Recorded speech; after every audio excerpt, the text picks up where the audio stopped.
too sick. I'm too sick. I'm too sick. Yeah. Hey, what? Hey, no. I be like, watch your mouth. They ain't know how far I take it. They ain't know it's my house. Everything I do is to offend. We wanna always get a top 10. But I top your 10. But I top your bins. But I top your M's. But I chop your limbs. Going crazy, put it on my unborn kids. I'm not that angel, but I'm fly. That's on my sins. Yo, what's good? What's happening? We back. Brand new episode of Black Otakus of Culture. Of course, it's your boy Chris J. That's the boy.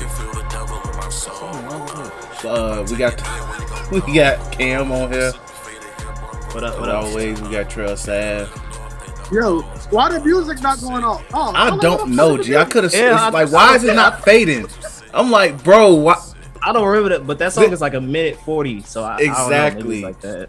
But also, this is the mastered version that Chad sent me. That's why I'm like, yo, this song ain't this long. Yeah, it's supposed to be cutting off about this point. That's why I'm like, why is it throwing me off? But hey, man, but make sure you, speaking of Chad, make sure you stream his music on Apple Music. Make sure, bro, that picture Tony Soprano, G. Look, bro, when I gotta check the food, bro, I gotta, not turn my camera on. I don't want to know, I understand, but yeah, make sure you stream Chad's by music available on all music platforms, all that good stuff. Follow us on Twitter at the Black Otakus. Watching us on YouTube, like, comment, subscribe. You know the vibes when it comes to that. And if you listening on the podcast, simple podcast vibes, just hit the share button, comment, like, all that, whatever you can, and above all, share. Please share our shit. So, but let's go ahead and get into this. What's cracking with this week in terms of what we've been watching and playing. I just had the thingy up too, and it just disappeared. My phone been tweaking all day. But go from least to greatest this week as well. Yeah, Start with girlfriend. All right, that's it. So girlfriend, and the fire just gets. It's like it's a small fire that started, and then it was like it just slightly gets bigger. I was starting to notice the smell. At first, I was paying more attention to the fire in front of me, but I'm starting to notice the smell now with this episode. Yeah, so it's like no matter how bad or like what the fuck the show is like you watch it because you're entertained, and that's what's the great dumpster fire that this is. And shout out to the Crunchyroll comment section. Always shout out to that, because it's like they know what it is, and I'm glad like me and Cam is not alone in this. But I'm entertained. Cam don't find the show funny, but I do at moments. I don't. It's just like you're entertained. Because here's the thing, I agree with you. I think the show's entertaining. There's a big difference between being entertaining and being funny. The show's not funny, but it's very entertaining. I find some laughs, but I also have a low bar of sense of humor plus an evil sense of humor. So the differences. Anyway, so this week's episode, the blonde hair YouTube girl, Me Too girl, whatever the hell they call it. She is literally, the episodes are spent around her trying to get into the house, and also the main character having a backbone and saying, I don't like you or love you. You're not about to be my girlfriend. So it's like, oh, he actually has some common sense. So, but throughout the episode, it's like they start teasing the, oh yeah, he's starting to get feelings. So pretty much the episode was about the Me Too girl. She camped outside his yard, and she stayed there the whole night to prove like that he would fall in love with her or whatever. I'm just saying, I'm like, yo, this girl is fucking nuts, absolutely freaking nuts. She does various stupid activities like, oh, to keep herself warm because it was cold and it was raining. So she literally like did exercises and pronounced her boobs. Remember, she's a high school girl and shit like that, little goofy shit. And then while also trying to get her streams up, which is stupid as hell. In the process of this, the two other girls is like, yo, what if he falls in love with her So, and his original girlfriend, she comes up with the Saki. idea of while he's in the bath, we're gonna go in with our swimsuits because she did it, and we're gonna be like, oh, see, we're attractive too. She always has the worst ideas, and it's always more on the physical attraction scale. So they have a stupid moment. The blue haired girl, she falls into the tub and her boobs hit dude's face. He's like, oh my god. So boobs hit face, cheap laugh. Then the original girlfriend was like, oh wait, I have boobs too, and then they were like point out, your boobs is not as big. The strings came off too. Remember that? Yeah. And her top fell off. So he got to see bare titties. So shout out to him. Then they had the Me Too girl. She this was nasty, by the way. This is very nasty. She collected water because it rained the night before to take a shower because he told her she stinked. Like, you stink. And I actually laughed. That was funny because his tone made it funny as hell. And she was like, so she literally took some water from a garbage bag, put up to heat for like a few hours, poked holes in it, and then took a shower outside. That was pretty filthy. She was in a swimsuit. Of course, in a swimsuit. So, hey. And then I think he admired her for like, oh my god, you're so strong. Yeah. But she's still sleeping outside of his house, free of charge. So I'm assuming she's gonna come in at a later point. I'm more so curious about the white haired girl. Like, how is she gonna come into the picture?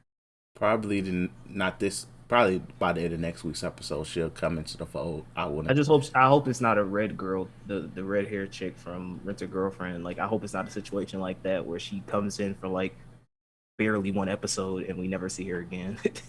Oh yeah, like she just popped up towards the end, but it was like it wasn't her time to really be in the plot yet. So she'll probably, I think she's gonna be more prominent in season 2 or whatever. But it was funny because somebody made a post saying this guy is better than Kazuya from Rent a Girlfriend. But I would say he has more common sense because I think Kazuya is just a goofy simp ass nigga. Like, I think everybody's in agreement with that.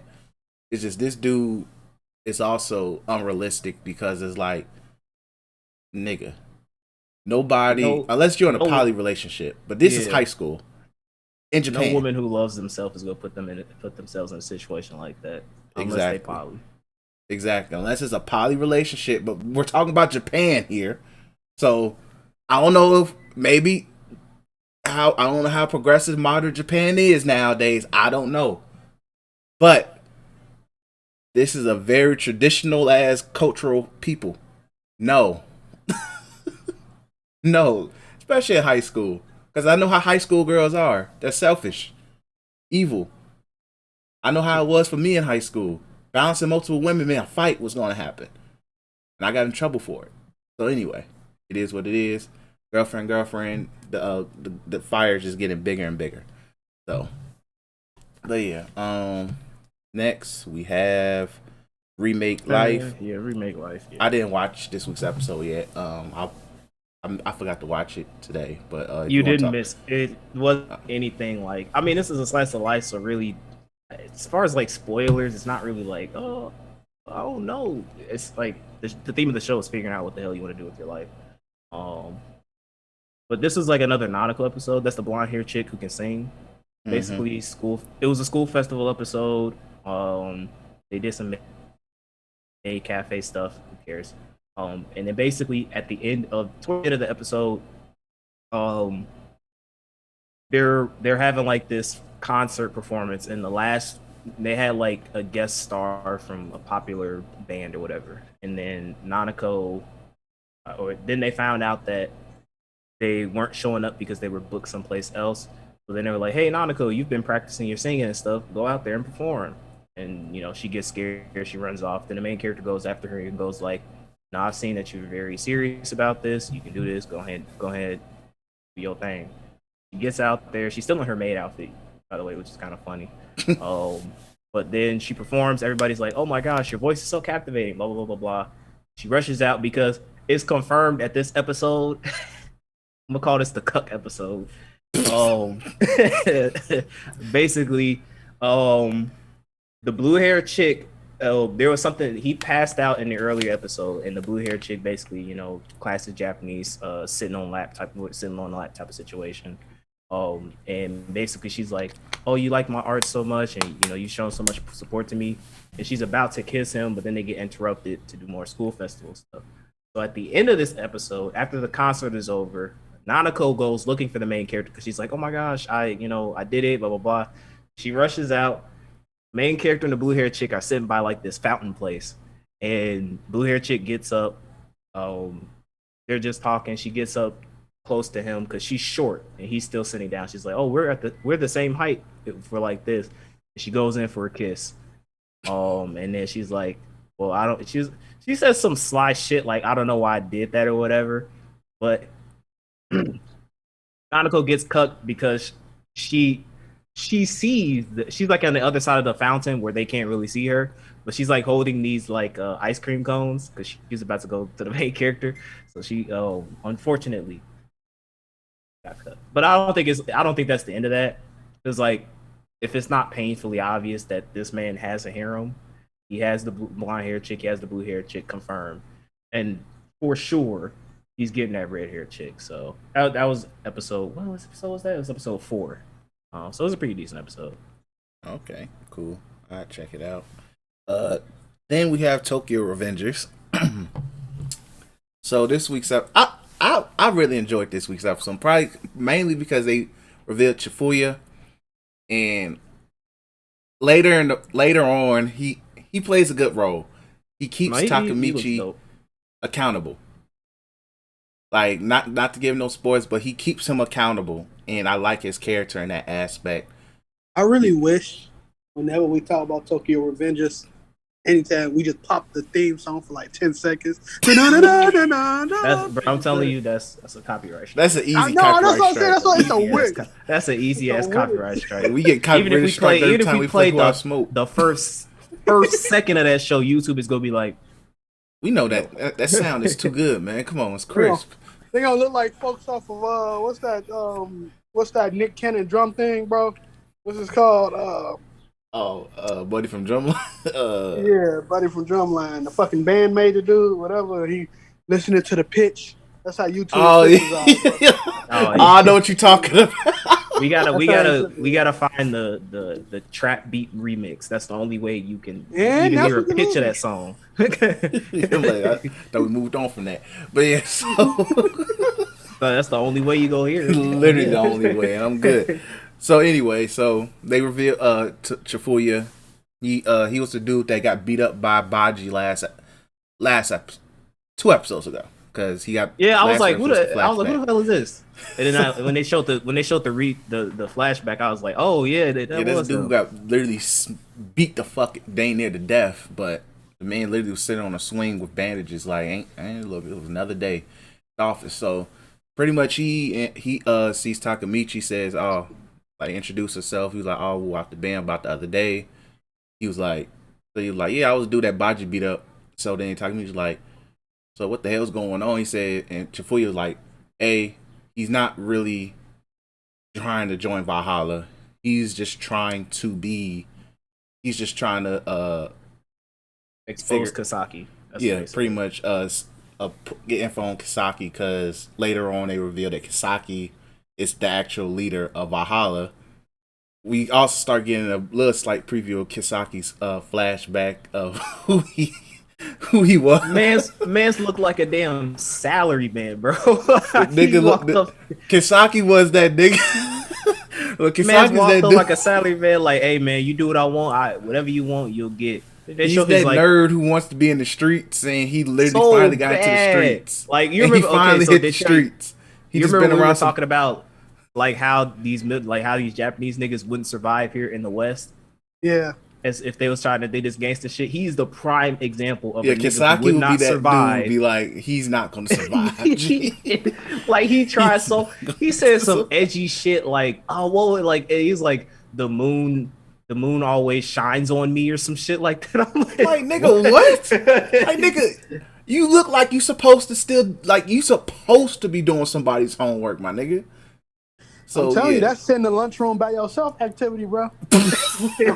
he does, and like food. even more, he gave off that like that. I think I got the image and I'm putting in the group chat so you can see Daytrip. But like he looks like he sat at the lunch table by himself at school type vibes.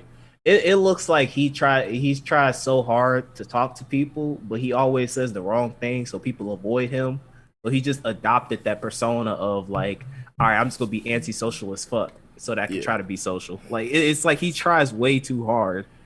Yeah, so when they showed his flashback, I'm gonna get like he looks like he's supposed to be doing my taxes. Dog. Exactly. Who is this kid? Because the way they drew him on here is a lot better on the manga. Because in the manga, I'm like, like yeah. I did forget to watch this episode, but yeah, nah, fool. Like, gee, how the hell is he goes from this to like jump. Blonde hair, look like real, like, come on. Oh no, you already know why he died. He died because that's the freaking cliche thing you do in Japan. If you want to be a delinquent, you dye your hair blonde. Yeah, I was like, come on, G. Like he looks like a hype beast. He went from looking like, hey, they shoved me in lockers to like, yeah, I'm that nigga. I got hype beast. I'm a hype beast, nigga. Fuck you. But yeah, so like during his flashback, they talked to some dude that he kind of sent off, who stabbed Pachin. Was it Pachin? Oh no. It was Pachin who stabbed him. Yeah, there we go. The dude who stabbed Pachin. You know what I mean. So they talked to him. He's like, yeah, this is how I met him. He was cool. He helped me rise up to the levels and shit, and then he sent me off. He was like, so I'm like, fuck off, dog. Sent him all the way off. So he's like, so he told his flashback. But rewinding, because I went ahead a little too far. So when Chifuya and Takemichi talked, they were kind of going back and forth because they met up with Mikey and Draken because Mikey was seeing at his brother's grave. At his brother's grave. And they were talking. Then Takemichi literally said, wait a second. I'm not just here to make sure everybody lives and so. I'm here to be the head. I'm going to tell him I'm about to be the head of Toman. So he walks up to Mikey and looks him in the face. No, because remember, Mikey asked him, like, what are you trying to... I told you to bring back Baji, and if you don't, I'm going to kill you. He's like, what are you trying to do? And that's when he goes like, I'm going to be the head of Toman. Like, nigga, like, bro, you have a lot of nerve to tell Mikey this. And we're going to tell you why later. And also, I have a hot take that humbled me. But anyway, but yeah, so he tells him that. And I'm like, what the fuck? Even Draken was like, nigga. he's like, but he said it in like a lovable dork kind of way. Yeah, like, he did. So it was like, even Mikey kind of chuckled. He was like, I think he's serious, but I'm a laugh because, you know, this is my comic relief, you know? So yeah, they had that conversation. Then they showed Chifuya, they go back to the conversation and be like, hey, whop it down. So then this is when then they cut to, because there's two important things that get established here. Yeah. As far as this episode is concerned to me. One, back at the graveyard, Mikey goes like, he says, you can bring Baji back. I've forgiven him. For what he did to my brother. But that nigga Kazatoro, hell no. I do not fuck him. Hey, he's like, I'm, and we get to in the episode. Mikey had me a little bit. Whoa! All right, so he goes back to the present. This is what confused me. Yeah, because they were going back and forth. Yeah, because no, not because Mikey said, and I guess it's because what gets established later that maybe he just didn't have time to care about Takemichi. But remember, Mikey said, listen, I'm going to kill you if you don't bring back Baji within a week. He flash forwards into the future where we don't know that past tense Takemichi brought back Baji. So, and we know he didn't bring back Baji because he goes to talk to Draken in jail. Draken in jail. And he tells him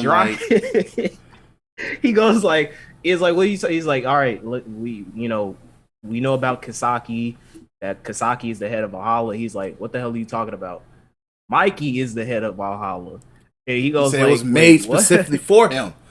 It was made, if Valhalla was made specifically for Mikey. We lost that fight.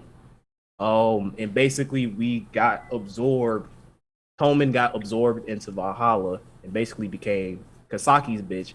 And he goes like 10 years ago or 11 years, however many times to go back, at that fight on October 31st, and it just shows Mikey punching the absolute shit out of Kazutora. He goes like, Mikey killed Kazutora at that battle on Halloween. And that's when everything fucking changed. It also showed Baji being laid out, so I don't know if Baji died in that fight too. But that nigga Kazutora got fucking slumped. And that's when episode he punched that man to death, G. He punched him to death, G. Can you imagine being punched to death? Imagine, and like Mikey wanted to smoke because no homo, he had his shirt off and everything. He wanted to smoke. So whatever Kazutora did at that point to literally elevate Mikey to beat the man to death, it was warranted. Well, it was many years of warranted because he killed his brother. So and he blamed it on him. Exactly. So it was like, nigga. But when I saw that, I'm gonna kill Mikey. All right. Okay. Beat to death. And it was just, and the funny thing about that scene was just like, Draken was like, I can't do shit about this. He go beat Takabichi like, stop him. Takabichi like, well, I don't know what you want me to do. Everybody's just like, hey, you gonna stop Mikey? Hell no. It's like, but when I saw that, I was like, because I think Yusuke, pre-Spirit Detective Yusuke, is probably the baddest middle schooler ever in terms of, no superpowers, he could beat anybody up. I think Mikey's up there, G. Oh, Mikey definitely up there. I think Mikey might surpass pre-Spirit Detective Yusuke in terms of pure raw hands. Mikey don't give a shit. Like every confrontation that we know of so far in Tokyo Revengers, whenever it came to Mikey, he did not care. Like at the fight when Draken had got stabbed with that knife and he was fighting that older dude, and the older dude kind of cracked his foot. Nigga, Mikey said, I don't give a fuck, I'm still using this bitch. Use his foot again. like, what the hell? A kid built different. So I think Mikey might be the most badass non-superpowered kid in anime history, G. So I think Mikey could beat Rock Lee's ass. Mikey could beat Rock Lee's ass. Okay. Let's get it. You know what? Pause. I just want to say this. 2 years ago, when we started this podcast, I was on an island of my fucking own, in which I used to slander the shit out of Rock Lee, and everybody used to call me out for it. Like, bro, why are you doing this? Bro, why are you doing that? But with patience come great results. Now look at it. Now look at the world. The whole world sees. But no, when Trail was the only one saying this shit, oh, no, bro. Come on, G, he got hands. Now the world sees. Now this world sees. We got Rock Lee. Hey, next we coming for Piccolo. Next we coming for everybody else. Piccolo definitely got to get the smoke sometime. But listen, you died on the right hill. You died so that we can know that Rock Lee ain't great. Exactly. Like I got niggas mad right now in one of these Facebook groups right now about Rock Lee right fucking now. So I love it.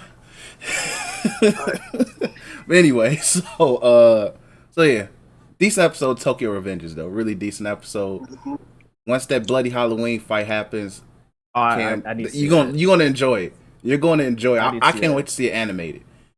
I just can't wait to see that animated. So that's gonna be fire.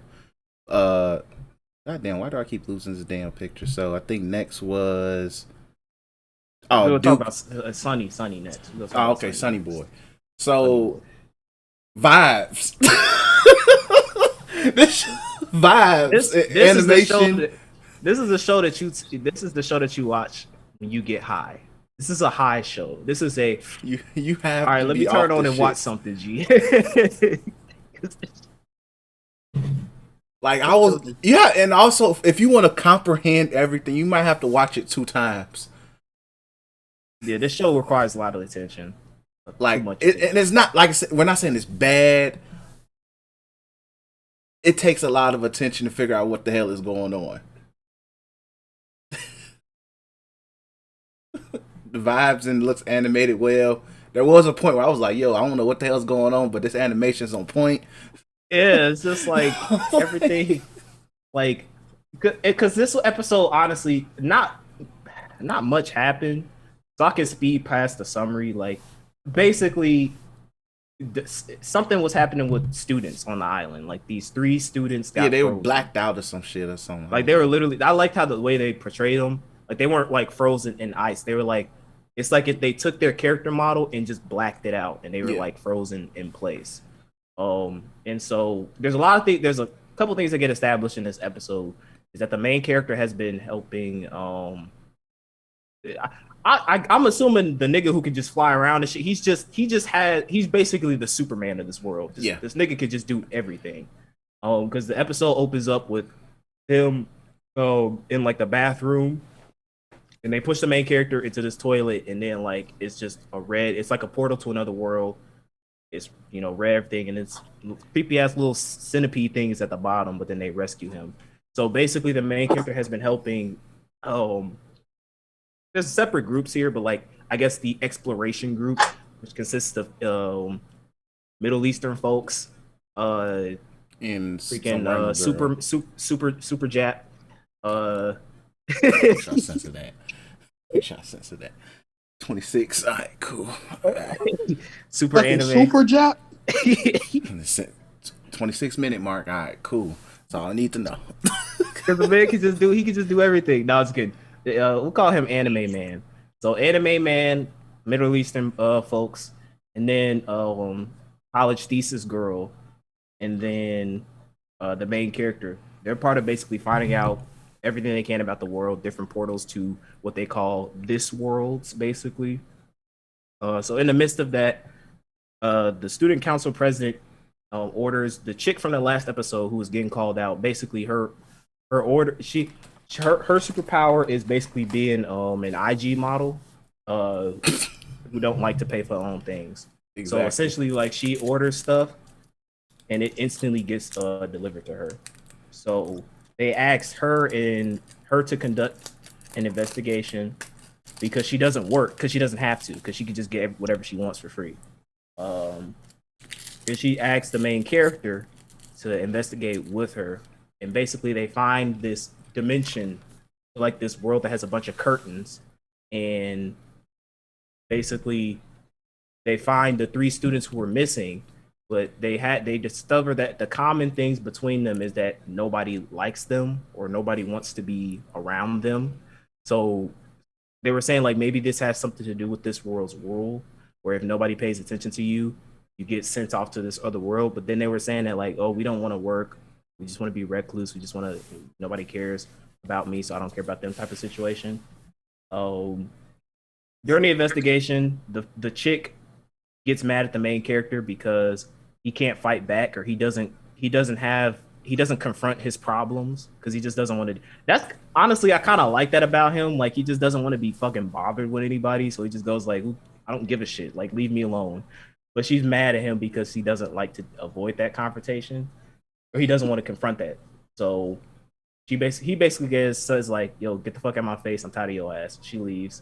And then he talks to a college thesis girl, and college thesis girl is like, oh, you're so helpful, without you we never would have discovered all these worlds. Anime Man says that you're not needed, but like, we like you because you're very much needed to help us find out what the hell is going on with this world. They go back to the curtain world with some weird, but this is basically when the weed kicks in, because they go back into the curtain world with like this item that blows the curtains up to basically get rid of the portal, and then they make it disappear, and then all the people that were in that world get unfrozen. And they try to say like, did you catch what they were trying to say with when they were saying like it cuts off, and then the main character is like, it's not that they were recluse or anything, or that nobody liked them, it's just that, and it just cuts, kind of implying that there was another reason why they were in the world, but I didn't catch what the main Me character neither. meant by that. I was like, huh? It's just one of those like we're trying to be deep for the sake of being deep moments. It didn't mean anything to me. But the IG model, that's what I'm gonna call her character. IG model chick basically says that, hey, um, you know, I'm sorry about what I said, and then he's like, yeah, I'm sorry about what I said too. I'm assuming that she has a crush on this nigga because she's way too interested in him to be this concerned about him, and they're in high school, but their hormones is high. So I'm assuming that she likes him. And then they also discover that, and I was kind of thinking this too, that the main character's power is that he can discover other worlds because he's always the one that the common factor between them discovering worlds is that he has to be there. So then the episode ends off with two weird things. The student council president finds this curtain, and then she's like, "Oh, is this an overlap from one of the worlds?" She folds the cover, and then she's transported into the world, and then she puts it back, and then she's back in their original world. Not their original world, but the world that they're currently in and all of that. Yeah.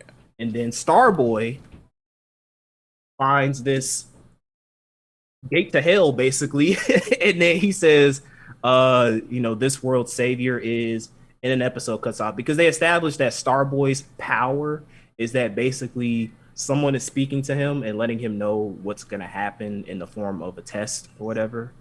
So this show don't sound too, half bad. You do not sound half bad. It's a lot of mystery and intrigue with this show. Yeah. But it's one of these shows that like if you don't watch the entire 24 or 22, not counting ending credits, if you don't watch that entire segment, you're just gonna be like, huh? What the fuck is going on? I don't understand. Like Daytra, if you want to watch this, you wait till it gets dubbed. Yeah. Especially since you like to watch anime while you work, this is not one of those animes you watch while you work. Yeah, you gonna be like wait till it gets to the middle episode. You be like, who the hell are these characters? What are they talking about? And what does this have to do with anything? Who are these people? Literally, that's what's gonna happen. You're gonna be like, who are these people? But hey, it's like I said, it was a decent episode. But if you have to pay attention, you're gonna have to rewind. We say this all the time, but you have to pay attention to this show. And when Funimation's ass streaming service, good luck with that. Exactly. My nigga tried to rewind, but I'm sorry, but unfortunately there was a disconnect to the. Right. Fuck you, Funimation. I'm done. Well, I ain't never seen it. It's two streaming services that'll do that to you. So people who's gonna watch Suicide Squad this weekend my God. or next week, HBO Max got the worst fucking. Bro, it is bad. Bro. Yeah, bro. Yeah, all yesterday when I was rewatching Young Justice season 1, all yesterday, every other episode. Oops, something went wrong. Would you like to reset the app? It never gets better, bro. This shit's ass. When I was binge watching Sopranos, mind you, these are our fucking episodes. I accidentally brushed the analog stick. Oops, something went wrong. Yeah, something went wrong. Whatever contracts put you into existence went wrong. Like, gee, it's worse because like for some reason LG don't have a damn HBO Max app, so I have to AirPlay it off my phone. It does not. PlayStation. Look, gee, y'all PlayStation experience is horrible. So it's like, hey, and plus it's easy to just I don't have to go turn my PlayStation on. I could just put the app on my phone, just AirPlay it. It's easier. So literally, for some reason, it doesn't connect to the next episode. It freezes and says, "Oh, something went wrong." So that happens on this sometimes on PlayStation too. That's even worse. Come on. Yeah. When Sling TV worked better for you when you stream casting that shit than an integrated app on your system, you know something wrong, bro. Horrible. Something's terribly wrong. Do better, G, please. Anyway, so then we have our boy, the sentimental Duke, and his girl, the maid. So this episode was really focused on his little sister being a high school girl that likes grown men, and I felt uncomfortable. A weirdo. I'm just glad that the butler literally was just like, please, cause she doesn't express she doesn't say like, "Oh, I like you" or anything. Like it's literally it's super one sided. Like the butler, Yeah, it like he is. just says like, "I'm glad that you're here. Like you're his family, and like his mom has abandoned him. So I'm glad that you truly care about my master. I'm glad you're here for him," type of situation. And then he's like, then she's like, "Oh yeah, it's like because they were cooking in the middle of the episode, and Yeah, basically she goes like, "Oh, it's like we're a married couple or something." He's like, "I will never marry you because you're exactly. younger than me." But then her being a he's like, child, she catches what she wants to hear, or not even just a child, yeah, but her being a woman, she catches she what she hears wants what to she hear. wants to see. And when she hears what she wants to hear, because he's like, "Yeah, we'll never be married. You're way too younger than me." And then and he's like, "Oh, married?" And he goes like, "Yeah, but you do remind me You know, of my like if I were to granddaughter. have a granddaughter around your age." And she's like, "Grandkids?" And it's like, this dude, like she down bad basically. That her Yeah, I'm character is like down Jesus bad. Christ, but she dumb girl child phase.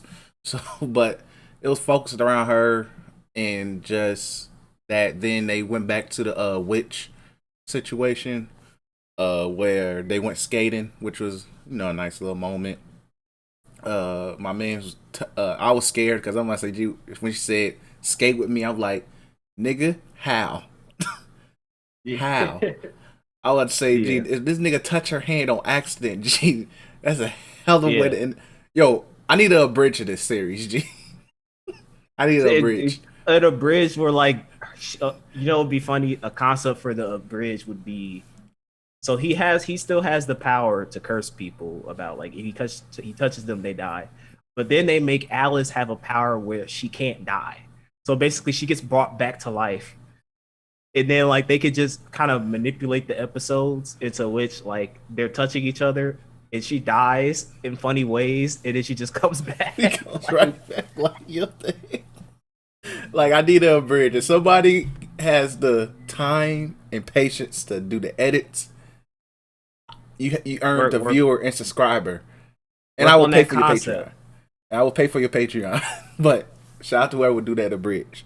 So, but yeah, so he grabbed about her shirt because But before that, we get introduced to a new character. oh yeah, the bird Yeah, looking dude from who the witch girl was talking about previously. So he pops up, they get introduced. He's a talking bird, literally a talking bird. yeah. I don't know. I don't know if it's like some kind of transformation where like he doesn't really show his true form, but it's a weird thing. It's weird. But they are witches, so I guess they don't really care about their That appearance. too. So But he's like, it's the funny part was when he was a bird and he was staring at Alice. He was talking like they were talking about like, oh, you got magic power on you, and he's like, oh yeah, like you're looking for a cuff, and then he's just staring at Alice. He pops up into his human form, and then they're just talking. He's like, yeah, he's like, I love women, and then he goes like, I particularly love boobs. And he's like, what's not? And then the main character's like, what are you talking about? He's like, what's not to like about boobs? And then the main character goes like, I'm more of a thigh man myself. And then it cuts to Alice taking notes in the background. like, oh, Funny, just little funny moments like that. And then, um, this is a this is I guess this is when we're starting to move on to the plot of Duke. Basically, the episode ends with Cuff and the bird nigga going like, "Listen, on the next red moon, we're going to invite you guys to they call it the Witches' Sabbath. We can't tell you anything about witches or anything like that, but we'll bring you along so that you can do some investigation, so that you could potentially find the person who cursed you." Alice wants to come along because in the previous episode there was someone who seemed like a witch who kind of like knew who she was. So I'm thinking that Alice has something to do, or maybe even Alice is a witch and she just doesn't want to tell anybody. But I'm very interested because it looks like the next episode, based off of the little preview, preview being the title of the episode, it seems to me that that's going to be what happens in the next episode. And it also ends on a sweet little note where Alice and his sister Alice and his sister have like a have little a sleepover. girl talk. Yeah. And And I mean, it's kind of dumb how she seems like she knows about love, but she doesn't know that Alice and her brother are in love with each other for some Exactly. stupid Like reason. it's right in front of you. Like, Like, but I did like the part where she was like, "Well, you know, since I'm a girl, my mom only cared about the main character and his younger brother. She never really paid much attention to me." And Alice I guess she kind of vibed with that. So she told the Duke like, "Hey, when you wake up, give her compliments." That was which pretty was nice. like But a yeah. nice little moment. And when he did, she was like, "Whatever, man. Fuck you. Move on." So, yeah, like I said, they doing well. Every episode has been good so far. So shout out to these niggas. Then on my end of the spectrum, I don't know why this came out so late, but it is what it is. The Great Jowie won't be defeated. So, random slice of life, lolicon, fan service, women characters with big boobs. So you nasty niggas got everything you want. So it's about a girl, woman. I don't know who was a demon lord, and some Final Fantasy looking angel type character pulled up to the scene and fucked shit up and sent her back to modern day world. Oh, And so Devil is a part timer. oh yes, pretty much like that. So, but when the Final Fantasy angel type character pulled up, it destroyed some like crystal that I guess gave her power and all of that, and kept the demon world together. So pretty much like this character pulled up and just wiped everything out. G like did what it's supposed to do. So yeah, so Jowie is no, she's the demon lord second in command. So like she's all powerful and shit. So she ends up in the human world. She becomes a lolly for some stupid ass reason. Like I don't know why, but she becomes a lolly. But she has the ability to, because she still has a piece of the little crystal that exploded, to help her go back to her regular form, but only for a little bit. So she only uses that form when she goes to work, because she has to pay rent, survive. There was a point they showed how much she was struggling because she had to take a bath in a fuck. She had to take a bath in a freaking ghetto tub and pour water over herself and shit like that. I was like, with newspapers in the air around, I was like, that's stupid. And then they showed her eating onions, chopped onions, and had to pick between mayonnaise or salt to season it with. And I was like, damn, this motherfucker broke. That's very down bad type of Down bad as hell. So then they show her at work. She's working hard and all of that. They show that she can. That's what they accept. She can go from her real form, but she has to work. Then that's when they introduce her boss, who's a dumb. Her boss, who's the owner of a restaurant, who's a dumb, big titty adult woman. You know. Hold on. Does she have blonde hair? White blonde. That's all I need to know. Yep. Like we know the tropes. So stupid, soft spoken, you know. Hey, talk. Yeah. So she was like, oh, you know. So she sees her kid form. She's like, oh no, what happened? And all. So then Jowie is very like, acts like she's still like, look, I shouldn't have to work for humans. I shouldn't have to do none of this shit. Fuck y'all. But she takes her like a joke. She's like, oh my god, you're so adorable. Pinches her cheeks and shit like that. And stupid shit like that. So then she pays her more money. She says, I see you working hard. Here's more money. So they go back to Jowie. She's back at her house. She's fighting her landlord, who's her boss's sister, by the way. And they're fighting because she don't want to pay rent. Saying, I shouldn't have to give you muff shit. I could barely eat. Stuff like that. So they arguing, going back and forth because she don't want to pay rent. It's like like how people make fun of the Spider-Man 3 about the rent scene. So they have a chase scene, which leads to Jowie running to her boss and runs into her boobs. Fan service. And shit happens. She ends up still paying the rent. And yeah. But she also realized she lost her crystal.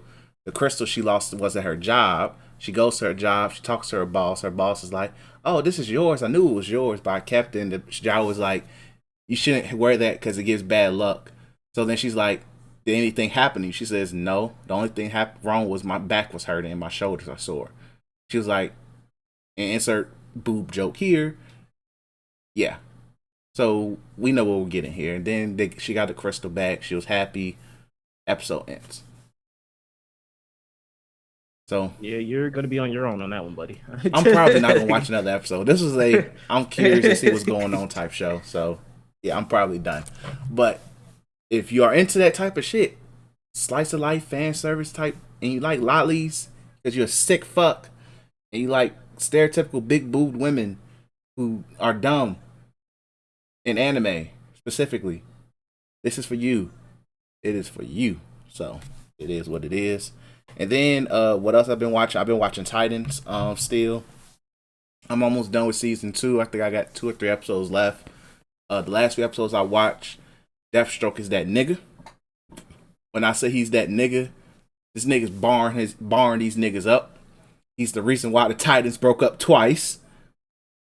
He broke them niggas up twice. Beat both Robin's ass. He beat Jason Todd's ass and gave that nigga PTSD. After blowing up a little, he had that nigga tied up, blew up the little station thingy, and had that nigga almost take a fall to his death if Superboy didn't come save him.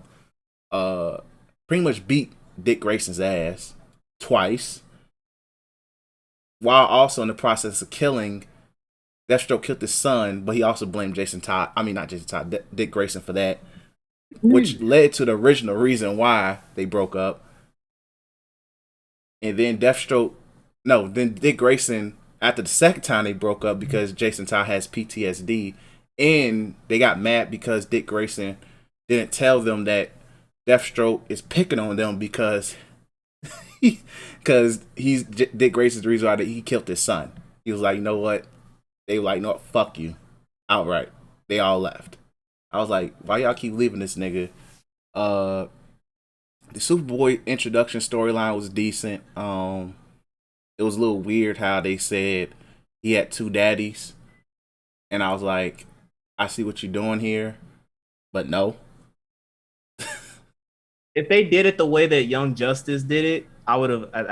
Did they do it the way Young Justice did it? Wait. Come on, please don't tell me Superman a bull dagger.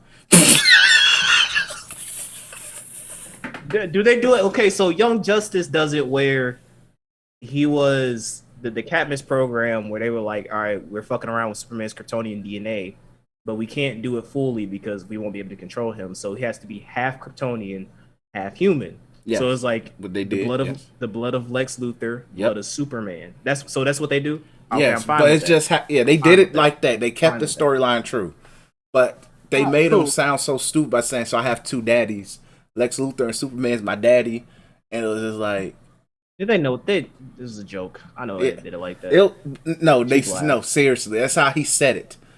Oh, I thought it was supposed to be like a. Just I want to see my dad. So I'm like, and so the white lady he was with was like, "You don't want to meet Lex, Superman." What? They give teasers on Justice League just don't fuck with each other at this point. So it's just like, hey, in every single fucking medium that is the Justice League except the original cartoon, these niggas don't like each other. It's like, what the fuck is the point of y'all being a team? If every single time we see you in movies and comic books, y'all hate each other. Like what the hell? So anyway, they pretty much gave his episode was decent, but Superboy at the end of his episode he came and saved Jason Todd from literally taking the plunge of his death.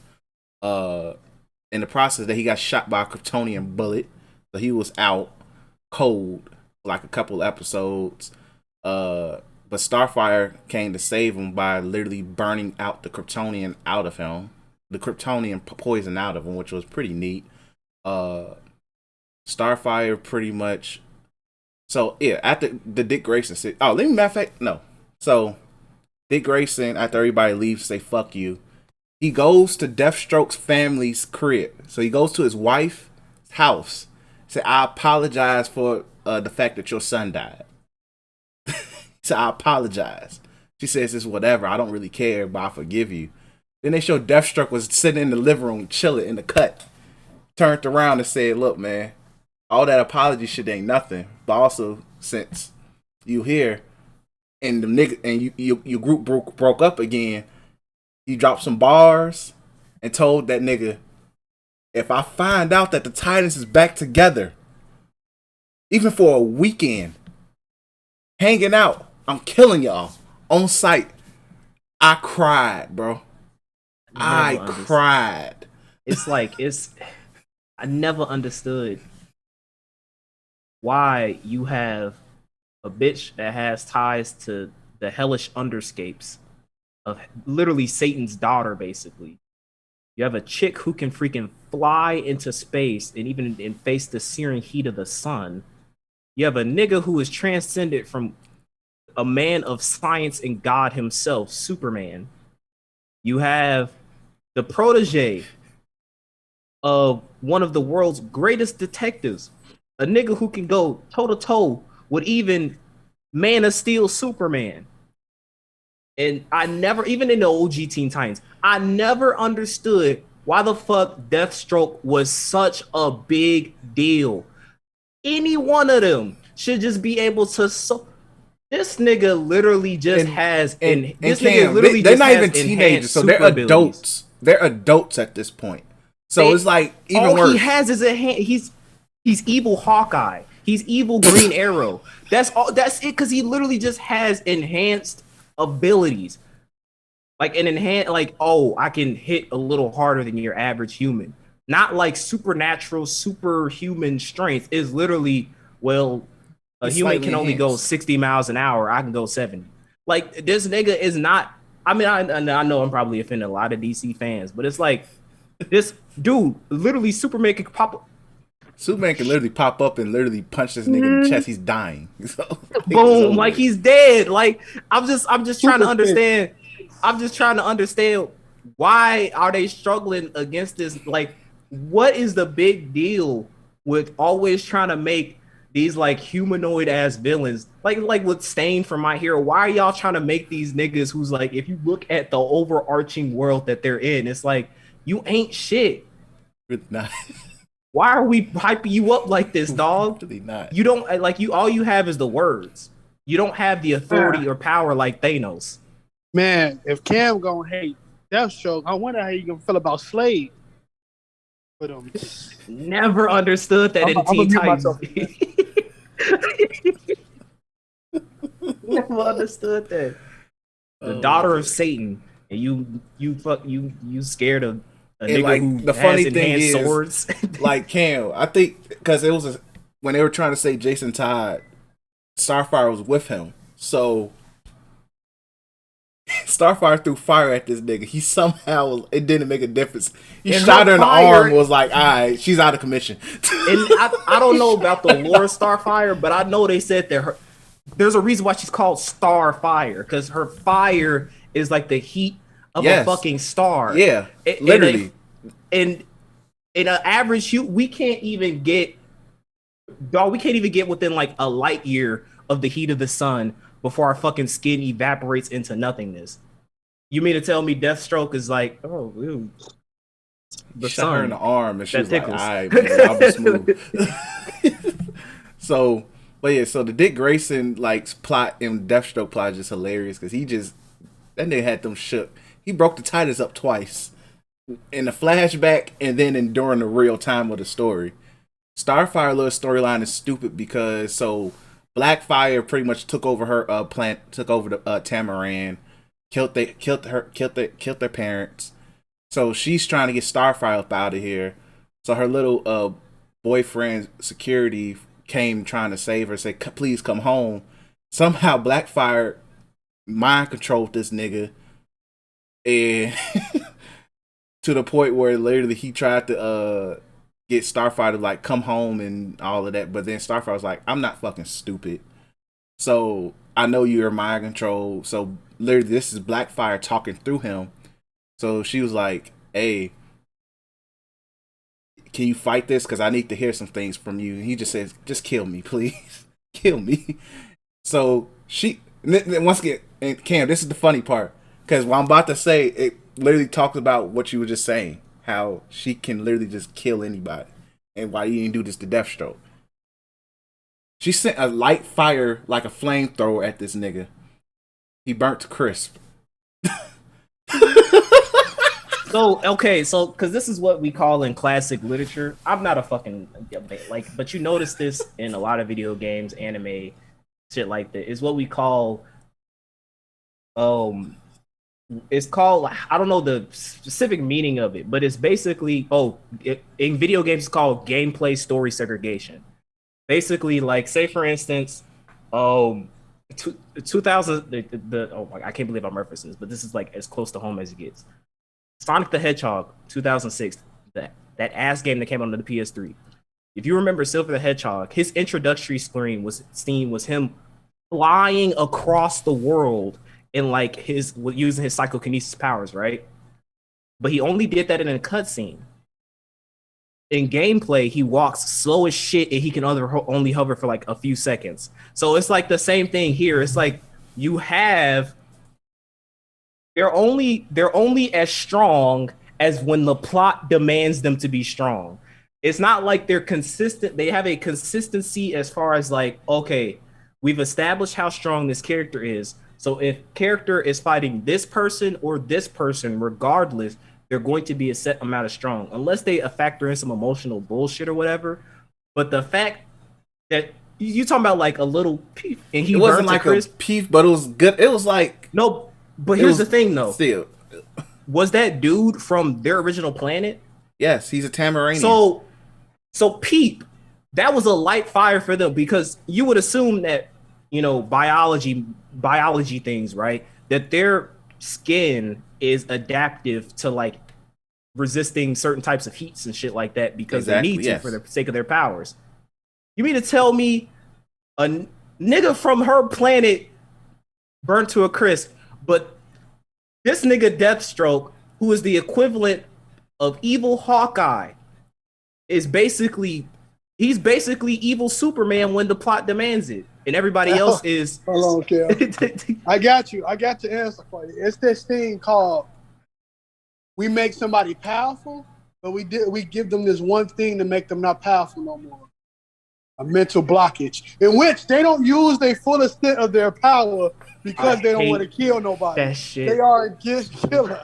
So it's like stop hand jerking and making these characters strong. If you're just gonna be like, well, we gotta make them weak because they can't use their full power, then why give them full power at all? Exactly. He's like, come on now. But they have Deathstroke gotta look like a real nigga. I do like the teasing that they did with Blackfire, just saying like, I'm pulling up. Also, the actor who's playing Blackfire, gorgeous. That's a black queen. Shout out to it's funny that Tamaranians, they just say Tamaranians are black. Outright, they're black. Okay, hold on. Blackfire. No, I seen it too. She most definitely right can get. She's definitely a queen, G. Like, hey. Oh yeah. Yeah, like, but she it was funny because she literally told Starfire, I'm coming for your ass, G. Because since I'm ruler, only people who's gonna rule under me are those that love me. I was like, damn, it's toxic. Toxicity. That sounds like a woman thing. I ain't gonna lie. Very toxic black queen right there. I'm all for it. So Blackfire is valid in my book. In the episode I last watched ended with Dick Grayson saying, you know what, I can't do shit no more. I'm tweaking. I'm at an airport. I was gonna go to Greenland for some stupid ass reason, but no, I'm gonna ignore Beast Boy's phone call because I lost Superboy, and I'm just gonna beat up the police at an airport and get arrested. And that's how the last episode I watched in. I still got 2 episodes left, but Dick Grayson's down bad. Deathstroke got them niggas scared. So shout out to that. But yeah, that's it for me in terms of what's cracking. You can go into the game side. Yes, Sirski. So we have this is gonna be the theme for these 2 games. Oh my god. Capcom and Square Enix. I don't know who was in charge of the release date. Why did you release these 2 games on the same day? I feel sorry for like I'm glad that I'm taking a break from Black Otaku Plays because ain't no fucking way. It's this dude that I'm following on YouTube who, on the day that the games came out, he released part ones for both of them, and I'm like, man, I can't do that. Can't do that if I was you. But basically, Neo: The World Ends with You and the Great Ace Attorney Chronicles came out. I bought them both. They're all multi-platform, but I bought them both for PlayStation. So Neo: The World Ends with You is the official sequel to The World Ends with You, a game that came out on the Nintendo DS. And to even say how old these series are, it's gonna be the theme of this game is not necessarily nostalgia, but like Kingdom Hearts syndrome, where we had to wait 14 years for Kingdom Hearts 3 to come out. And also why Japanese games specifically need to abandon JP, US, EU, AU type of stuff and just do worldwide releases for their fan bases. So The World Ends with You originally came out in 2007, my boy, on the Nintendo DS, and we are getting a sequel now in 2021 for the PS4 and I believe Nintendo Switch. I think those are the only things that this game came out for. But yeah, I've been playing that. I am. How many hours am I? I think I'm at like 15 hours. But I have been enjoying this game a lot. My experiences with World Ends with You, the first one, was basically like I played a little bit of it. I stopped halfway through, and then I just watched a let's play of the rest of the game.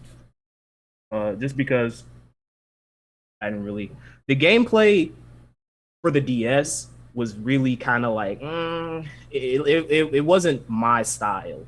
I did hear that because they have a remake on the not a remake but a remaster on the Switch that I might pick up after I'm done with Neo. But essentially, Neo takes place 3 years after The World Ends with You. Neku, who is the main protagonist of the original game, saved Shibuya from the Reaper's game, which essentially is a game that is designed to. So whenever you die in real life, you're sent to this place called the UG, which is the underground. They're basically separated into two realities. It's real ground, which is where if you're alive, and the UG, which is underground, which happens when you die. You're sent to the UG, and you're participating in this place called the Reaper's game, where you have 7 days to complete a bunch of challenges, and if you come out on top, you get a wish granted. You get a wish granted of whatever you want. So in the original game, Neku had to.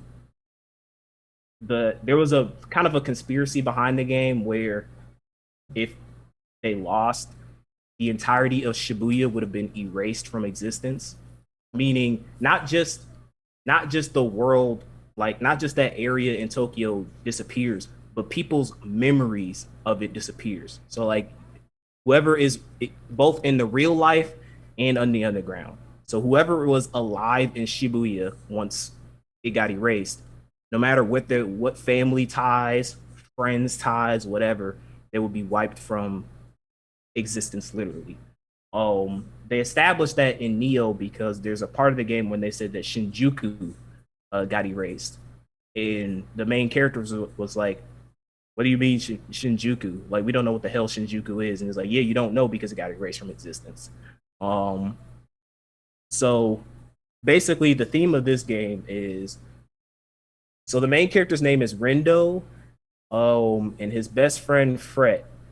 They're in 104 Shibuya, basically doing things, and then all of a sudden, they're transported. They basically kind of get isekai'd, and they see like these creatures running around called noise. They basically think Heartless from Kingdom Hearts, and his best friend gets smashed by a car. It's kind of funny the way it happens all of a sudden.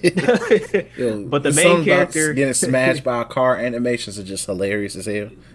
He just gets fucking crushed. But the main character turns back time because that's the thing that gets established is that he has the ability to turn back time. It's funny as hell how many games have come out with the concept of time travel and shit like that within this past year alone.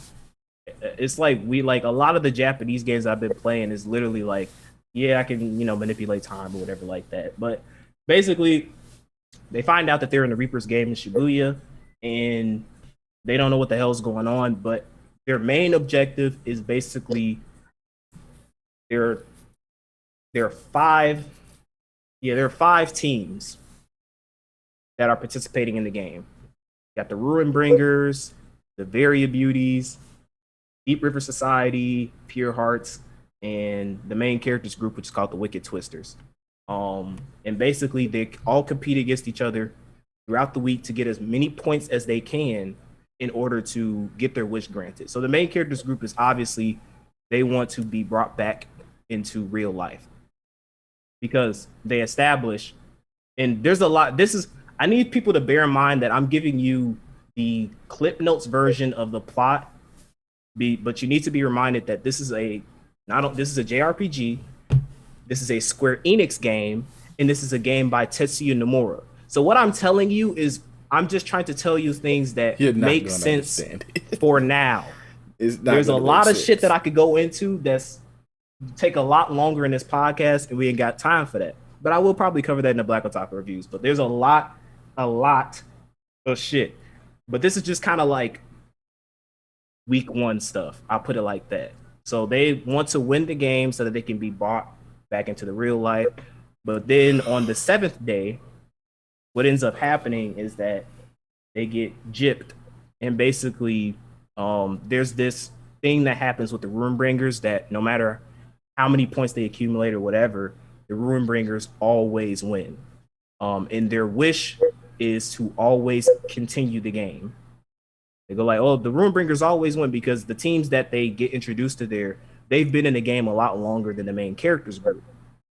So they go like, oh, the Ruin Bringers always win. And whenever they win, their wish is to continue the game from start. So that's it as far as like a basic plot. Like I said before, there's a lot of twists and turns and a lot of shit that goes into the story that I don't want to get into for the sake of time. But as far as gameplay is concerned, I really like it's like it's hard to explain this concept because it's very different than the OG game. So essentially, you act in battle with these things called pins, and each character in your party, you can have up to, for now, I'm at the part where I have 5 characters in my party. So each pin is assigned a button. So say for instance, I have a pin that uses the triangle button. I have a pin that uses R1. I have a pin that uses L2 and R1. So that's each. So your party member is assigned that particular button as far as like a battle prompt. So you don't control your party through like active turn-based go attack main character. No, it's basically I press this button and this character attacks. I press this button and this character attacks. So and it's I like how it is because it's like it's kind of like a more not necessarily like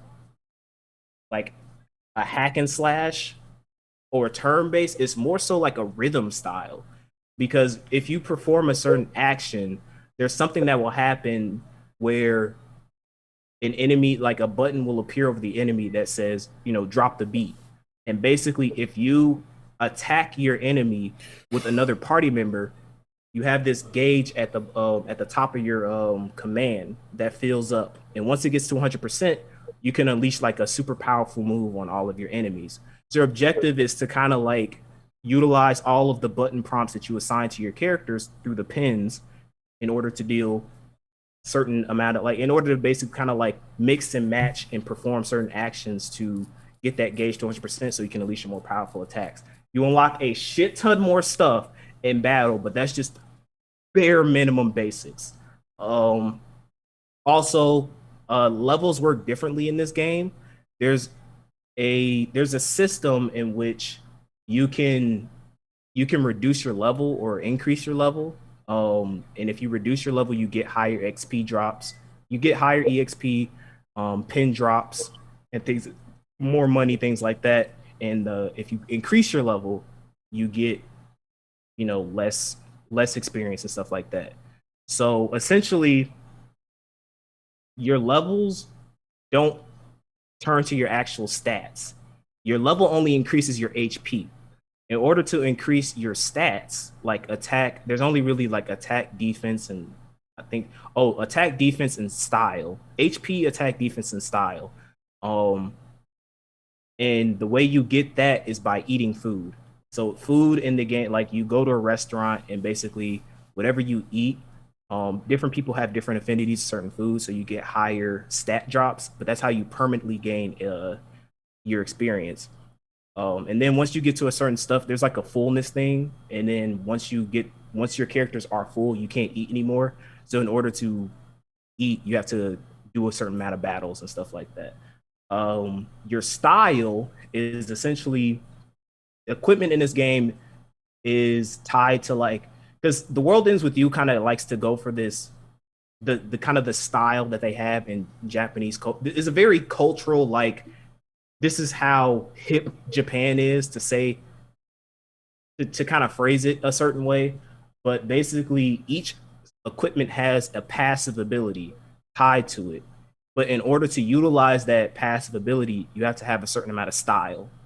So if your style is too low, you can still equip the equipment. You're only gonna get the stat boost. You're not gonna get the passive that's tied to it. So I kind of like how they do that. Also, this game's OST is absolute flames. Like this is one of those games that has a lot of like Japanese hip hop and stuff like that that's tied to it, like rock and all other stuff, rock, metal. It has a variety of different like it's just a very amalgamation of Japanese culture in terms of like their hip hop culture, basically, to say. I don't know really how to phrase it better than that. But that's pretty much kind of the basis of The World Ends With You. As far as like traveling within the world, each character has certain special abilities that you can utilize. One character has the ability to like make people remember stuff, which is very important for side quests. Another person has the ability to mind dive into people to help like solve their problems and stuff like that. And then the main character obviously has time travel powers, which is more plot based than side quest based. But yeah, I highly recommend. Also, the map is basically like the area of Shibuya, but like kind of like in a cartoon way. But the way the map is designed, tied to the graphics of the game, is very unique and it's like really cool to kind of see as you're traveling throughout Shibuya, Japan. So I highly recommend this game. It is $60. It's only available on PlayStation 4 and Switch, I believe. So whatever system you're comfortable with playing, get it on there. And yeah, you'll have a good time, especially if you're a fan of the DS game. And I mean, you've waited a lot of years. Go ahead, cop it. I highly recommend it. So on to the Great Ace Attorney. So that was an example of Kingdom Hearts syndrome as far as like waiting for the game, and this was worldwide. Neo, The World Ends With You, I believe was worldwide release. Good on you, Square Enix. Capcom, let's talk about you. So, and I feel so sorry for Ace Attorney fans. Like I really do. And you have my sympathy as someone who has played the Legend of Heroes series. So the fourth game of Trails of Cold Steel came out, I believe, last year. But it came out originally in Japan in, I believe, like 2017 or 2018, like really early. And to put it into perspective, so we just got the fourth game of the Legend of Heroes Trails of Cold Steel. In Japan, there are already 2 games that come after Trails of Cold Steel 4 that are already out, and they're about to release another game in JP this week alone. And they've confirmed that the next game that's coming out, that's after Trails of Cold Steel 4, that's dropping on the US, is coming out in 2023.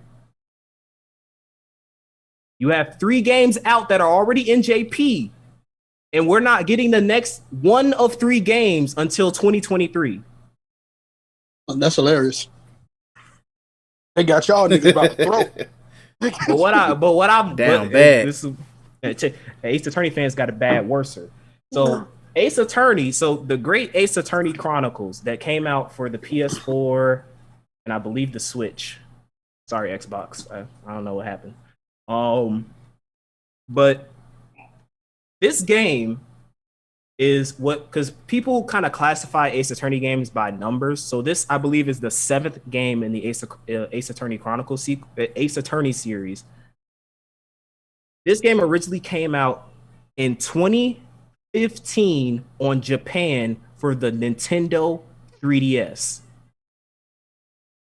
And we are just now getting it in 2021. Japan, I need you to realize that you have series that are just as popular, if not even more popular in the West than in the East. So I need you, in terms of logistics, in terms of release dates, I need you to realize that having JP only release dates is a fucking detriment to your games. A lot of people want to play these games whenever it's available. So I don't know if you need to throw the bag for localization teams or whatever, but you need to take that L on profits in order for you to take a W as far as recurrent revenue when that shit gets out. Because ain't no fucking way the 7th game in the Ace Attorney series came out in 2015 on the fucking 3DS. A fucking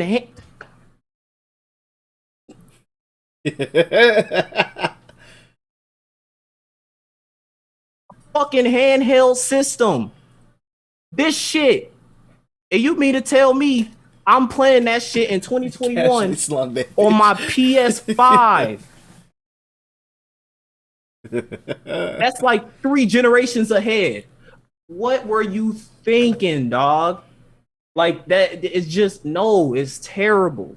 If this was like a remaster or something, right?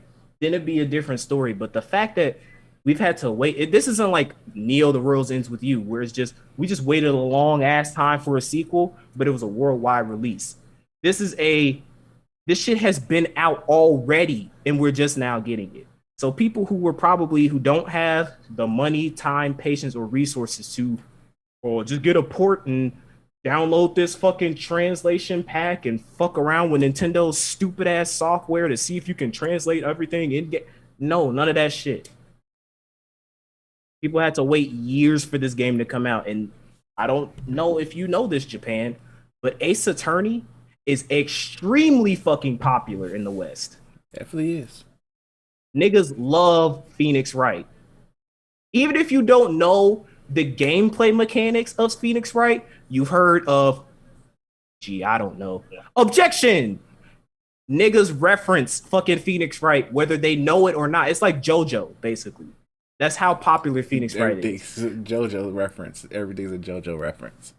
It's like, so yeah, that's the background for this game. It's just an example of there just really needs to be a change in how these release dates are, as far as like JP to US and US to JP or whatever, bro. Like, you just need to market your games and localize your games for worldwide releases. You'll get a lot more money that way. But anyway, Ace Attorney, Great Ace Attorney is a prequel, a super prequel, basically. This is Phoenix Wright's great something granddad. Ryunosuke Naruhido is his name. And this is set between, this is in the late 19th century during the Japanese Meiji period and the English Victorian period. So basically peak racism Great Britain, and kind of after World War II, we're licking our wounds, Japan.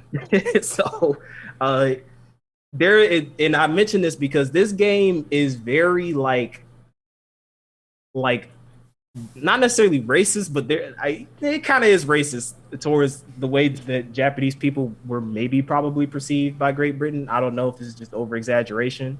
But the first case, like, this game is separated. There's 2 games basically. because it's like a bundle package, so to speak. I will say though, this game is only $40, and the fact that they packaged two games for $40, I got to give you props for that, Capcom. But there's 5 cases, I believe, in between each game. I am on case 2 of the first game, and it's kind of funny how if people who've played Trials and Tribulations, which is the third Phoenix Wright game, the very first case that you do in Trials and Tribulations, Phoenix Wright is a murder suspect.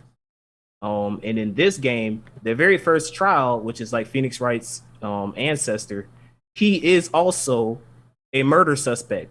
But the funny thing about this one is basically, so his friend was originally supposed to be defending him as a lawyer, but there was a proposition where basically, if he fails to defend Ryunosuke in court, he won't be able to go to Great Britain because he wants to go to Great Britain in order to become a better lawyer, study there to become a better lawyer, right? So off bat, they do a great job, and I just want you to realize what I'm saying because it's going to be very soul crushing and kind of funny because they do this trope in the older Phoenix Wright games in the past, the first one to be specific. But basically, the main character, so the judge comes out and he's like, "All right, so defendants, who is going to represent Ryunosuke Naruhodo in court?" And Ryunosuke's dumb ass, he has this funny ass. So if anybody's played Phoenix Wright, you know that the thing with that game is the sprite animations and how they like do certain things, like Phoenix Wright slamming down his hands on the table, or him doing the finger point when he does objection and shit like that. So Ryunosuke has this funny ass animation where he just goes like, he raises his hands and he goes like, "I'm going to defend myself in court." So his friend was originally supposed to be his defending lawyer. He ends up defending himself in court, and obviously he went. I really do like the first case, because the funny thing about Phoenix Wright is that there's always a turning point in which the littlest funniest shit ends up being the reason why you find out basically which witness actually did the murder. Because for those who don't know and those who are lawyers, every Phoenix Wright case has something to do with murder. Always does and always will. Sound like another game. But basically, the first case, I won't spoil in case people want to actually play and figure out themselves who are Phoenix Wright fans or Ace Attorney fans. But the turning point of the case was literally how somebody bit a steak. Smallest fucking detail, but it literally was like, if that person hadn't eaten steak a certain way, they would have got off scot-free. But because they ate steak a certain way, they were found guilty of murder. And in the second case, so remember I was talking about that best friend, and I was actually hyped because the best friend looks kind of cool. He has like this headband that always flaps in a sprite animation, and he has like this cool looking katana at his side. So if you remember, I don't know, Chris, how familiar are you with the Phoenix Wright series? No, I never personally played the games. I like watch people play it, so okay. I'm not. Yeah. So the first game, the first Phoenix Wright game, in the first case, you were with this lady called, I think, Maya. No, Mia Fey, which is basically his like mentor. And then that's the first case of the game. In the second case, she dies, and you're basically trying to find out your case is basically finding out who murdered her, because they think that the murder suspect is her sister, Maya Fey, who becomes an important character throughout the later end of the Phoenix Wright series. So in this game, in the very second case, starts off, your best friend got murdered because you were on a boat to go to Great Britain. He stole you away on a boat because he wants you to go to Great Britain with him in order to study law. He fucking dies.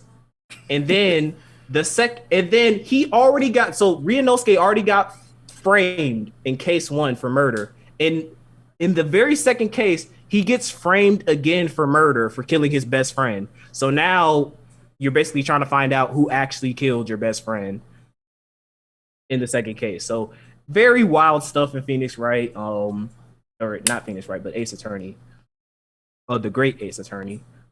They do this funny thing where because Sherlock Holmes is like heavily copyrighted, they do the funny thing where basically the Sherlock is not Sherlock Holmes, it's Herlock Sholmes. so and so basically that's kind of gonna be your um I guess Maya Fey of the game, if you want to call it. No, he's not Maya Fey. He's kind of I don't know. He's it's weird. I guess he's gonna be like the best friend of the series since your best friend just died. But it's a very quirky game. It's very interesting. Um, they have this Phoenix Wright is kind of like a glorified visual novel. But it's very interactive though.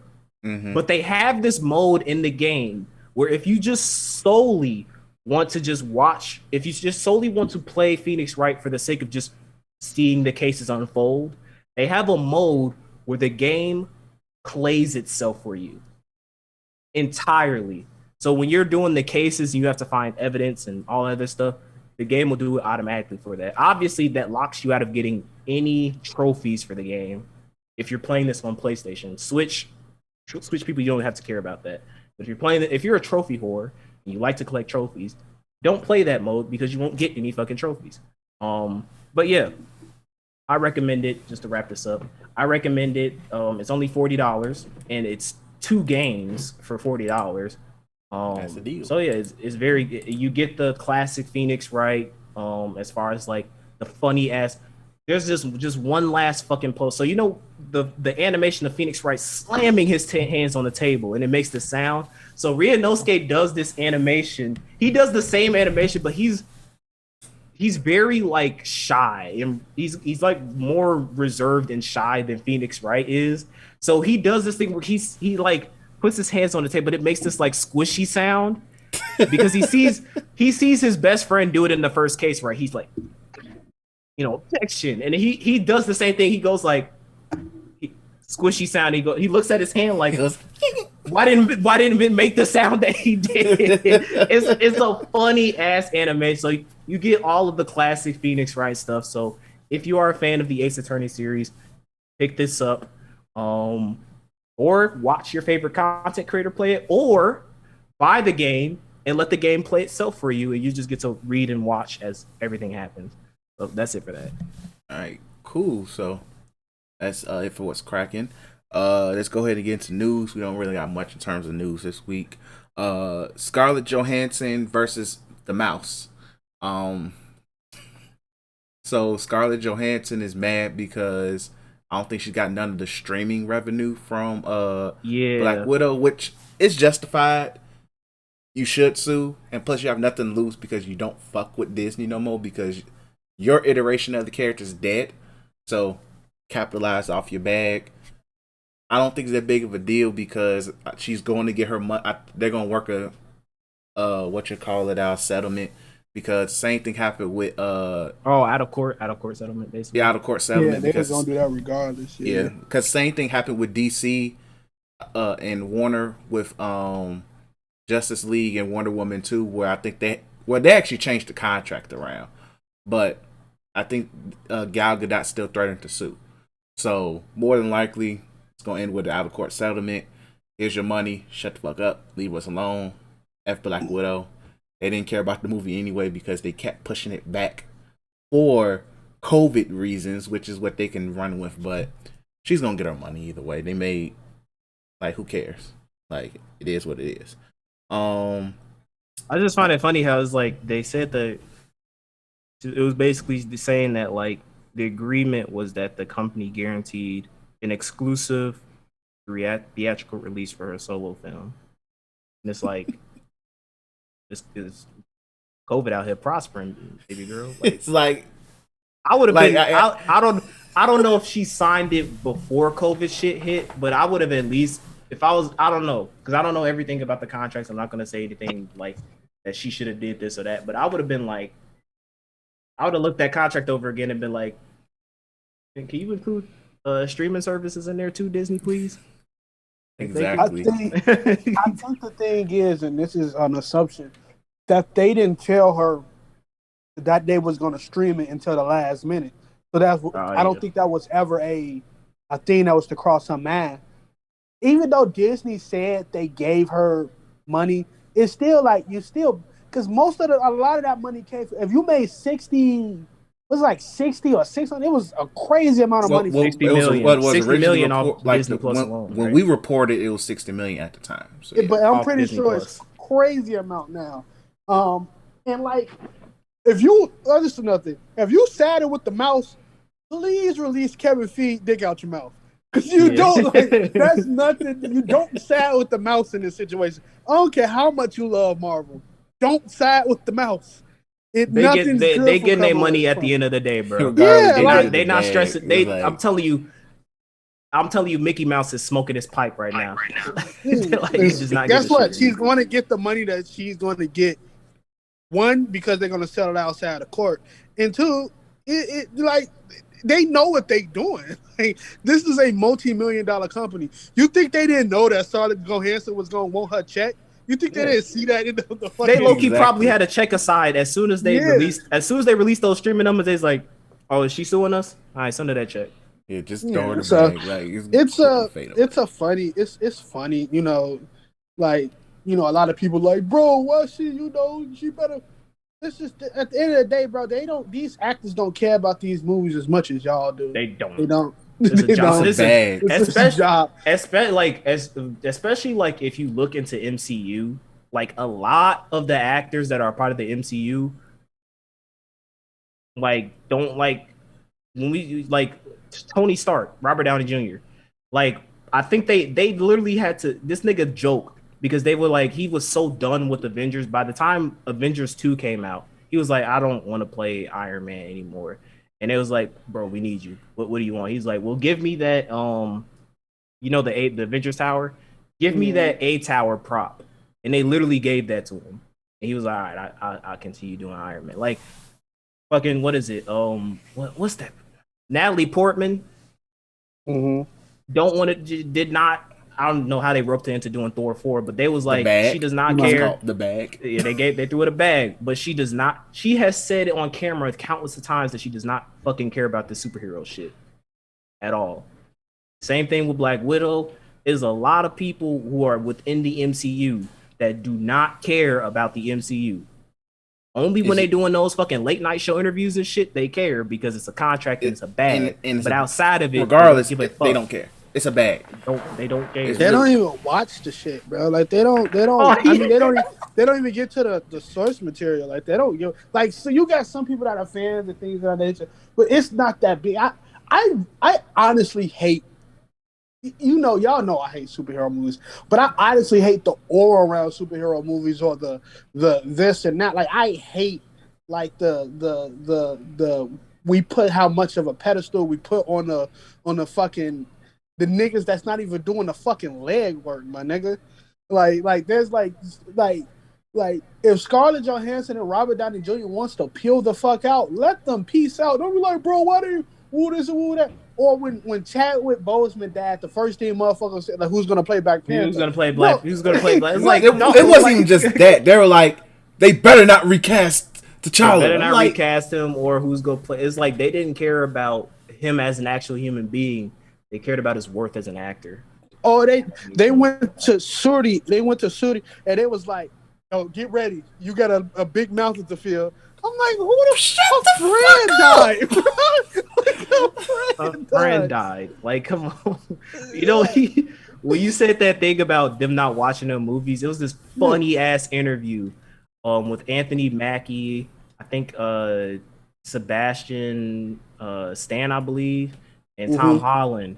I think they were at Comic-Con, and I think Tom Holland said he's like, did you see my Spider-Man movie? And Anthony Mackie was like, no, I didn't. Anthony Mackie just a nasty funny nigga too, though. So. I think that, but no, he was serious. He didn't. I could tell he probably was serious at that point. But it was fun. But it was funny as hell that Tom Holland was like, oh yeah, you're right. I should probably see your. Never mind. But it's just these actors don't care. Well, Tom Holland is somebody who actually cares. Like if you want somebody he's who one actually of those cares, that's genuinely all he in. cares. he's a He fan. cares an outrageous amount too. He Yeah. wants nobody to play like other things of Spider-Man and shit. Like he cares an outrageous amount. It's just because he's not voicing Doctor Strange, Spider-Man, and the What If, and a lot of people thought he was gonna sue Marvel for that because they really want this nigga to, or he really loves the Spider-Man role, which I don't give a shit, but it's a crazy what's the word for it? Just a crazy ass thing. Like the amount of care sometimes these motherfuckers give for these movies. Better word for it, entitlement. There we go. Yeah, it's an entitlement. Like I remember off the high of Loki, right? And I'm like, man, Loki was a good show. This is a nice ending. Woody woo. Like people like Kevin Feige, you genius. Thank you, Kevin Feige. I'm like, bro, he didn't do it though. Like this wasn't okay. Please, I fucking hate this Vegeta dog. The worst. Look, my bad. Dokkan talk real quick, bro. And I know niggas don't play it as much. I thought we was over Dokkan talks, man. Look, Well, I'm I'm sorry. over Just 2 it, seconds. you talking about that straight bro. Vegeta? No. I love that card. Vegeta. So the Vegeta event, the last Vegeta he does, he lowers your defense at the super. No matter what the fucking unit is, you are fucked. Tapion got super attack, and he took 70k after each hit. Normal. He took 70k normals after that super attack. It is hell. But back to like, so Kenneth Feed was doing all this dumb shit and stuff like that, and I mean not Kenneth Feed.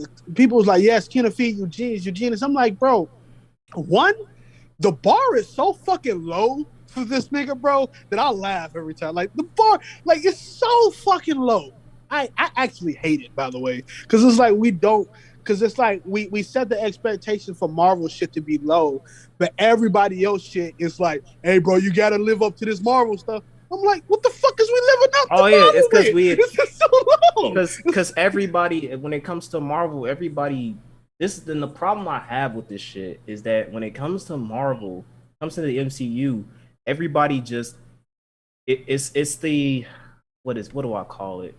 One Piece syndrome, Dragon Ball, just fan syndrome period, fan base syndrome period, where like standing stand base and shit like that, where it's like they can do no wrong. Like if you criticize even one aspect of what happens within the MCU, you're a hater, you're a DC fanboy, all this other shit, and it's like that, and it's a reason why like you yourself, Daytro, where you say like, and even me sometimes when I'm just like, oh, another superhero movie, like Shang-Chi comes out, I believe in September.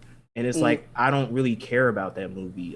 Eternals comes out. I don't care about, like, the only thing MCU worthy that I cared about this entire month is Spider-Man. Like, didn't really, like, I wasn't really as hyped for Captain Falcon, Captain America, whatever that shit. So, Loki never was one of my favorite characters in the MCU, but I know why they did it, because females love him. And like, what if I don't care about that?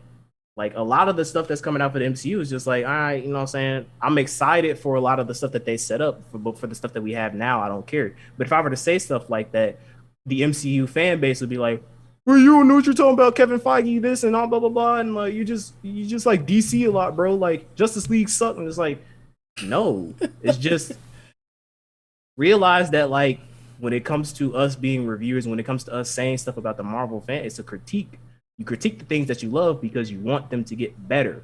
Because if MCU is always on top and DC is always on bottom, there's this thing called stagnation, because there's no competition. There's no need to get better, because if I come out with something and you just love it exponentially, regardless of if it's good or not, why should I change? It's the reason why we have shit like DLC, season pass, microtransactions, loot boxes, battle passes and shit like that, because you accept everything that somebody gives you without demanding change, or without there being competition on the other side of the wall that goes like, hey, we're here too and we're doing it better than you, so step your game up. You get shit like this fan base with the MCU. That's what I hate about the MCU. in his fan base.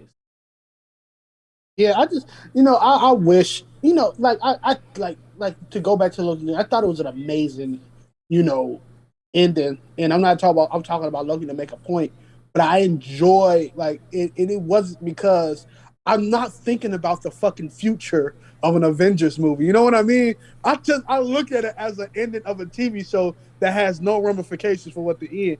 And I wish like when I mean by this Marvel shit, it's like people put on rose tinted glasses for this shit, and it's just annoying to the point that it become a fucking. It's like the new villain for the plug I'm about to put in for goddamn what's that new Suicide Squad? I'm not getting paid, but I'm gonna put a plug. It's like the new villain Starro. These niggas hypnotized, folks, and it is weird. It's fucking weird. But all in all, I hope Scarlett Johansson get the fucking bag. Like beat the mouse. She's going to get the bag It's because not. You're not really. The mouse is here. She's not Here, going. bitch. She's Leave going me to alone. get her money, but she ain't beating them. Exactly. It's not beating the mouse. Shit. It's like Beating the mouse is you get $1 billion. Whatever, or fucking like worse, you get like a Activision Blizzard situation. But like the worst that's coming out for this, it's like them dropping $1 on the street, bro. That's how much this impacts them. Because at the end of the day, if you're talking about image or impact, you said majority of the people already sided with Disney. So obviously, don't matter who wins, they on their hands and feet for us. Kevin Feige. Look, we got Shang-Chi dropping next month. We got Spider-Man dropping. We got Eternals dropping. We got What If dropping. Disney don't give a shit. Yeah, their reputation is fine. I'm happy. I'm definitely looking forward to What If. I don't like it I don't like it that it's in CG. I hate like low budget CG shit. I kind of wish you just shouldn't have like animated it. No, I don't know why like figures have a problem with 2D animation, especially when you put budget on it. It beats 3D every fucking time unless you like fucking Pixar or something. But I'm looking forward to that. I'm looking forward to all the shit. But shout out to Scarlett Johansson. I ain't never sticking up for the mouse unless that mouse gonna put his hand in my pocket and I can put my hand in his. So yeah, fuck that nigga. Let me quit for some niggas in the all black Chevy. All we gonna hear about their trails back is oh. You gonna have dudes with the Mickey Mouse ears pull up at your doorstep, G. Oh, you gonna be helpless. Are you the Terrell Boken? Oh. It's gonna be like that South Park episode. Yeah. But before we talk about give Ubisoft add into the Activision you dig, Sony with the upcoming currently the beta firmware update. So pretty much the next big firmware update we're getting allows you to finally upgrade your SSD storage unit. So shout out to that. But it does come. They did mention all the qualifications for what kind of SSD you will need, and all of them are expensive. Expensive as fuck. The thing, expensive as hell. Let me damn man, let me be this. Oh, there we go. All right. So, wait, is this it? Here we go. I'm like, where the fuck the damn article go? But yeah, so SSDs is still kind of new tech, so that's why it's still expensive. Just for 2 terabytes, you're touching 400. You're touching 400 for 2 terabytes for SSD. So no, it's new tech when it comes to consoles. So I feel like a lot of these companies are definitely exploiting that, taking advantage of it. So, so with this update, blah blah blah. We can also do comparisons with hard drives because what was it? It was the article. Would you put the article on? Is it on the Black Otakus of the Culture? Yeah, Black Otakus. Let me look at that. So yeah, so as you looking it up, so Sony states you need an M.2 SSD. And this is nerd talk, so I don't know what the fuck this means. A PCL Gen 4 that has read speeds of 5,500 MBs or faster. That's largely what we're expecting. It means a variety of Gen 4 will be supported. So, but the most important thing is it needs to meet the cooling requirements. So they need to have a heat sink in it. So Yeah.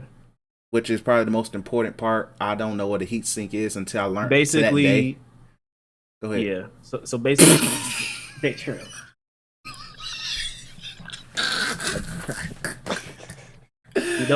You know what's ironic is that that's from a Sony movie. It makes it even more hilarious. But basically, a heat sink, for those who don't know, is your PC or your console. You know this overheats. Yes.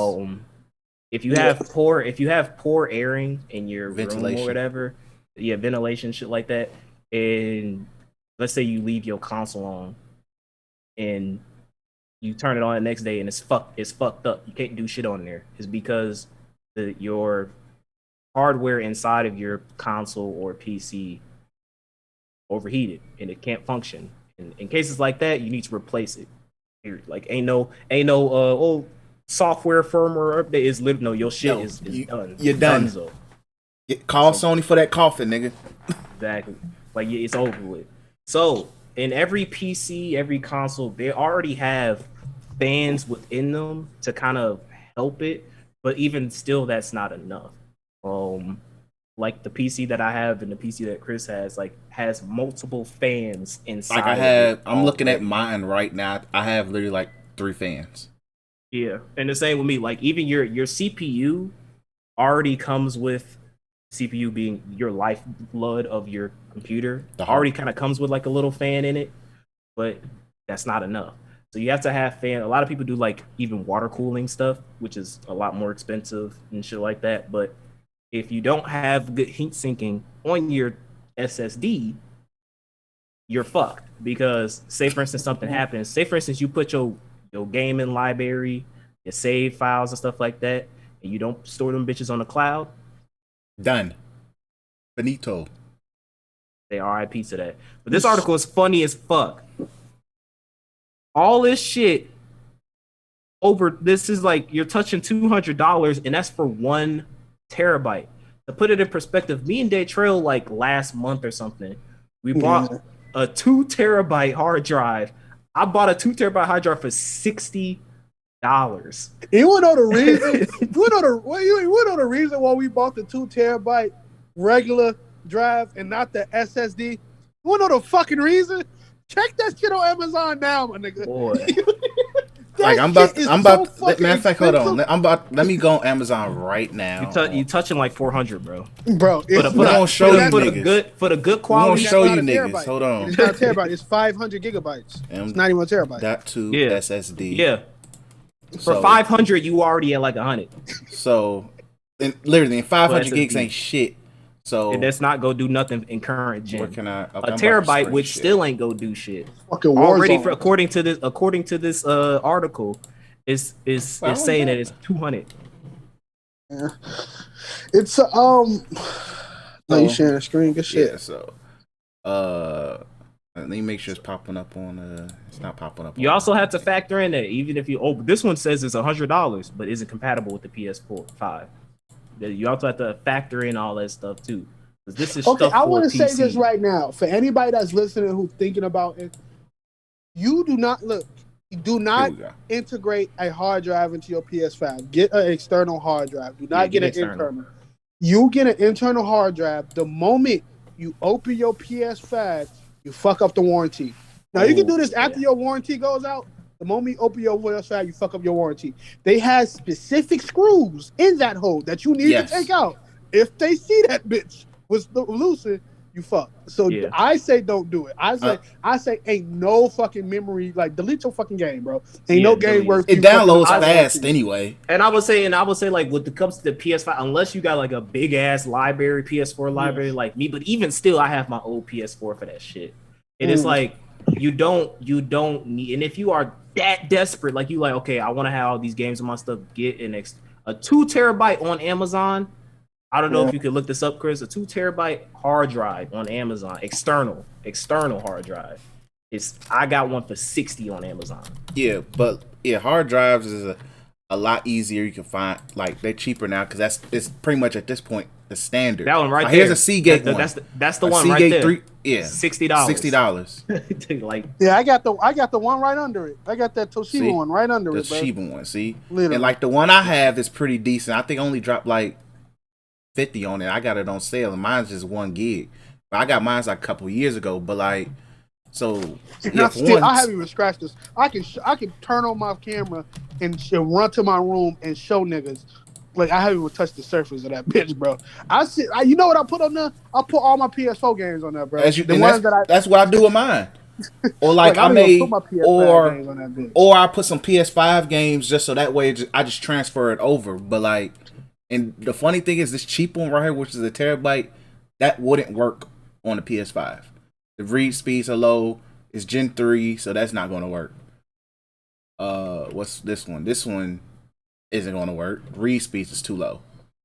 This Samsung one. Pay attention to these prices in the like that's yes. 1 terabyte. These prices. Half of these bitches on sale. Look at the original fucking. Yeah, like, gee, this one right here, $150, but it's originally $250. Look, bro, 2 terabytes. Like I said before, 2 terabytes. You're touching 400. And this is on sale. This is originally $430. On sale, G. Look at these prices, my nigga. Like, I want to say this too because I was on TikTok. In a way that the cooling shit that they get, not only the fans, but the cooling gel that they got on the motherboard or whatever the fuck, the CPU. Oh, yeah. Mm-hmm. And it takes a lot to burn out. And also for you niggas that don't even have a heat, if you got to buy a heat sink too. These heat sinks tax. To get a fan for these motherfuckers. If you put this in your system, but it'll tell you, make sure. You need heat sink in this bitch, bro. That's why they say you need the heat sink, G. Like even the heat sinks, $15. But at this $10, point, $20, I don't know. $25. I don't know who is this catered to. Because it's not catered to somebody like us and like me and Cam. We fucking game, bro. Yeah. Like Cam pick one day out the week to watch anime. The rest of the day, Cam is on the game, like literally. Like I game. Like I put hours into video. Like if I ain't put 100 hours into your video game, your game ain't getting more than a 6.2, like it's a 6.5, bro. Like excluding shit like Ratchet and Clank and stuff like that. But like there's no way like this don't cater to me. Like I did an external hard drive into my PS4 when my shit kapooied because that's what it needed. There was no way of me ever getting another I would have to buy a whole new console. 1, it's too much fucking work. 2, it's not fucking worth it. And 3, like you fuck up the warranty. So say for instance, you get a software issue that happens with your PlayStation and it fucks up. You want to go turn it in and be good. Guess what? They're gonna say no. It voids the warranty. Oh, yep. And the boo boo stick your head in doo doo. So it's a I don't know who it caters to. It caters to people who are like, because even like if you want to say casual niggas probably have like what Fortnite 2K or some shit on their system. Like casual mug is probably Fortnite, Call of Duty, 2K, Apex, like Madden, or the niggas who buy PS5 to play MLB The Show and only MLB The Show. Like, it's niggas that do that. Like, yeah, you got people who, or just, and the funny thing is, if you a nigga that play Call of Duty, might kind of need this. Yeah, no. Yeah, you definitely need that's a $60 external hard drive. So it's like, why bother? It's to me like this update is like, I'm glad that they implemented. To me, this shit should have been on there day one. To be honest, they kind of said you could have did it, but it was also they locked it just to make sure all brands can work. Supposedly, but that's what testing is for. Can they unlock the themes? Yeah, that's what I'm saying. That's kind of what we need next. That is the update that I care about. At this point, I don't care about the SSD. I'm probably honestly, even though this is ass. The storage is ass. I'm still gonna rock an external hard drive in the future for the PS5. The only update that I care about now in terms of like actual firmware shit is themes, because I'm tired of that depressing ass theme. I just want to look at cool shit. Like I want to see how cool you make dynamic themes, on PS5 because 4K, on PS4, 4K dynamic things probably would be fire as hell. man. So I'm pretty sure that's the next big one because this is what the second first big. It's one? coming out with GTA 6. I doubt themes is that bad, bro. Come on now. You mean Kingdom Hearts 4? Oh, yeah. I doubt it's gonna be that long. That's horrible if that's the case. That's bad. It's, you know, they saying it's gonna be with Prison School season 2 and all that type of shit. Monster Musume season 2. Yeah, bro. Yep. Folks. And then when they make the remake of what's that? I was just talking about this to somebody too. I think it was Dion. What's that show? They make a Brotherhood version of what's the show with the orphans? Fuck it. Promise Neverland. Promise Neverland. Gee, bro. Please make it. Oh my god, what they did was so sinful. That's a sin. Yo, I was watching that shit, bro. The last episode was a 3-minute flash show, bro. They did y'all niggas dirty. Bro, they did so much for, like, gee. I want their blood. If we ever go to Japan, bro, I don't remember the studio. If we ever go to Japan as a group, and we walk by that studio, I'm walking in, and I want there may be I'm telling you, there's blood on your hands. There's blood on your hands, and then I'm gonna walk out. They're like, "The fuck wrong with that nigga?" Move on. But let's go ahead and move on. So I'll call you a filthy gaijin, bro. Man. I'll be like, "Hey, that's how you feel. Fuck you." But so yeah, Ubisoft, Activision, the employees had to walk out in regards to. Well, Activision workers had to walk out. The Ubisoft workers did in unison with them because Ubisoft is also some nasty motherfuckers that got stuff hidden in the closet. So, shout out to them. Cam, you want to talk about this one? Yeah, because there's like a little continuation onto this story, with Yves Yermo, where. Essentially, because this isn't anything like we've covered this in the past before, but basically like Ubisoft, and I've referenced it a lot of times that Ubisoft has been doing a lot of stuff as far as like covering for their like leaders and like managers and upper tier of people who are in charge of Ubisoft being sexual offenders and just doing like rape culture and stuff like that. There was a story where but not getting the proper, not being held accountable or getting the proper punishment that they deserve.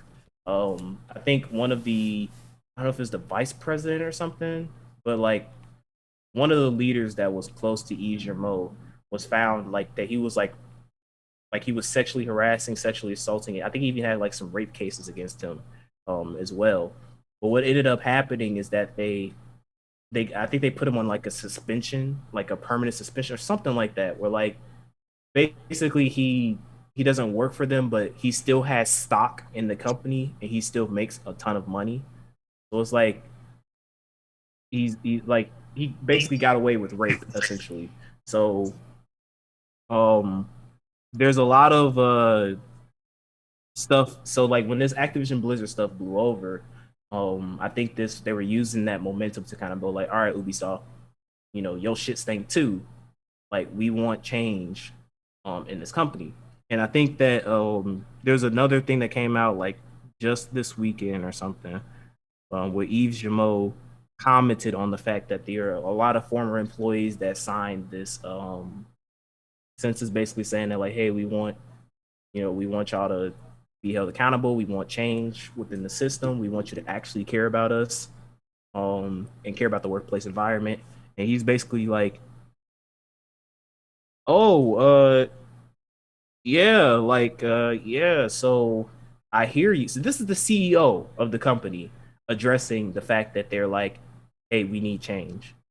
He's like, yeah, you know what I'm saying, but like, just look at what we've done in the past year and all of the stuff. Like we've done so much, and I promise you, there's gonna be empty PR, shit that you hear all the time, right? So there's just a lot of stuff going on in terms of that kind of story and that side of Ubisoft, and hopefully um this stuff gets enough tension and hopefully change is made. But like I said before, this stuff has been going on for like the past couple of years now when it comes to Ubisoft and the whole sexual harassment that they've been experiencing in the workplace culture. It's just, just sick stuff, and it just makes me mad. Like, I'm just, every time I read this stuff, it just makes me mad and upset. It's just like you and it's mainly part of the reasons why I've been on my fuck Ubisoft binge. When it's like when we talk about Ubisoft games, or like I don't, it's to a point where it's like I'm literally like boycotting Ubisoft because like it's to the point where I don't want anything to do with that company because of the stories that I've heard as far as their workplace culture and how they basically sideline the activities. And basically they basically do what we do like a E3 or a like basically like, oh yeah, I know we have a lot of stuff going on in our workplace culture, but look, new Assassin's Creed, new Far Cry, Tom Clancy stuff. Blah, blah, blah. Look at this, gamers. We're giving you stuff. Don't pay attention to the bad stuff that's going on. Consume product, please. All is well. Consume product. Keep talking. And I'll it's be like, right back. and it's like, I just don't like that kind of stuff, and I think it just needs to be addressed more. It's the same thing that what happened with Riot Games. A similar situation happened with Riot Games where, um, they had a walkout. Well, they were planning on having a walkout, and the fucked up thing about it is that like the heads of Riot Games was like, yeah, we'll let you guys have. It's like they were like, yeah, we'll let you guys have that walkout. Like we'll give you guys that day, and it was just like you can tell that a lot of these companies just know that they can do no wrong, and I don't know if I want to go too conspiracy on this, but I don't know if that's just a side effect of the society that we live in as far as capitalism is concerned. Because I mean, we kind of even talked about this with the Disney and Scarlett Johansson shit. Like, yeah, we want Scarlett Johansson to win, and we want to see justice served and stuff like that. But at the end of the day, Disney. There's nothing wrong that's gonna happen to Disney, and it's like one of those things where like there really has to be that. And I'm hoping beyond all hope and praying that this Activision Blizzard stuff actually goes through, gets the attention that it deserves, and that we're able to see that they get held accountable for the stuff that they've been doing as far as the sexual harassment in the workplace culture that they've been experiencing over on that. Well, no, on the Blizzard side, I believe, because we were talking about Activision and Activision Blizzard last week, but it's more so on the Blizzard side of the corporation. So that's why I'm really hoping that this lawsuit like really does go through and we really do see like, okay, you're in trouble for this shit. Because that way, this will hopefully open doors for companies like Ubisoft, Riot Games, Cyberpunk, Bethesda, all these companies that have had multitudes upon multitudes of stories of mistreatment in the workplace, be like, all right, you saw it happen to a company as big as Activision Blizzard. It's time for y'all to change, or that could be you too. So that's all I gotta say. I agree, man. I keep it short and simple. Fuck them niggas. Fuck everything they stand on. Fuck the company. Fuck the games that you make. Ain't bad. Like what's coming out that Far Cry? I'm gonna wait for reviews. I'm gonna wait to see how that shit look. Don't think I'm pre-ordering it. Never played a Call of Duty unless it's for free. Like, yeah, fuck them niggas, bro. I don't give no fuck about them. Overwatch 2 sucks. They ain't come out yet. Let's get it. But, Hey, low key. No, go ahead, G. Go ahead. In all seriousness, though, like, definitely, respect to the people walking out. Hope this just not no ploy of, niggas saying, hey, do this real quick. So it can get off our back. Like, Right. in all honesty, like, I said once and said again, like, bump that. Like, I'm telling Exodus, I tell anybody this, bro. Like, yo, these people need you way more than you need them, bro. Like, these don't ever, ever work too hard. You know what I mean? Work to the point. You know, I work to honor God, just on a different side. But like, I don't work to I don't disrespect my job, but don't do too much now. Like, Yeah, it ain't exactly. it, Yeah. it ain't you know it ain't worth it. It ain't worth you stressing. It ain't worth you losing sleep. God forbid somebody killed themselves. So like, you know, it ain't worth none of that. You know, bump these places, bro. They need you. Like, even if you flipping, you know, if something's like flipping burgers, or if you're doing something that involves, you know, big things and things of that nature. Like, if you were doing a 9 to 5 or you making salary, like, bump them niggas, dog. Like, you do your job, you clock out in the day, and if them niggas disrespect you in any type of way, there's a company called OSHA and send them niggas home, bro. like, like, Exactly. get them niggas up out of there, bro. Like, don't take microaggressions. Don't take, like, you know, motherfuckers saying dumb shit to you. Don't take none of that, dog. In every which way and form, fuck them niggas. So, all in all, man, I think somebody just broke it. No, they ain't break that up at record. All in all, man, like I said again, like, you know, bump them niggas. Bump everything that, you know, big corp stand for in them situations. If they ain't helping to feed the poor, fuck them niggas. Don't stress out over no goddamn video game. Half the niggas that play them games don't even like y'all niggas, so they don't even like the devs. So what y'all going crazy over them niggas for? So, Man. No lies told. I have nothing else really to add but like bump them niggas and video game development culture. Work culture as a whole just needs to change. So I have nothing else to really add. We nailed that on the head last week. So that's yeah, really hopefully it's like a dude trying to pass a bill that give us 4 work days out the week. G, like, hey, lovely. hey, you give me Hey, four. Hey, I got you that give me now. four. Shit, I have that now. Shop Amazon. I have Like, that shit, hey, now. shout out to you, bro. Look, I love my little weekend things off, but you give me 4, shit, I got you man. I'd be happy every day to wake up for work. Phone now. that. But yeah, so it is what it is. But let's go ahead and we got clowns. We didn't give y'all to y'all this week, but we got clowns. Straight goofy motherfuckers out here, you know. All right, so first clown is going to people who are just literally being insensitive towards Simone Biles and her mental health situation. Look, man, that girl, that well, she not that grown woman is literally going through it. She has carried the United States gymnastics team for 4+ years, and y'all out here saying that she's mentally weak. Y'all comparing her to basketball psychopaths named Michael Jordan and R.I.P. Kobe Bryant. As if, for one, Michael Jordan's father died and he said, I needed a break from basketball for a year and a half. Y'all comparing her to Kobe Bryant, who was a basketball psychopath. As much as we love Kobe, he's a basketball psychopath, and Mamba mentality is very toxic when you think about it. Let that girl have a break. She has literally helped train up the current United States gymnastics team and all of that. They seem to be doing well without her.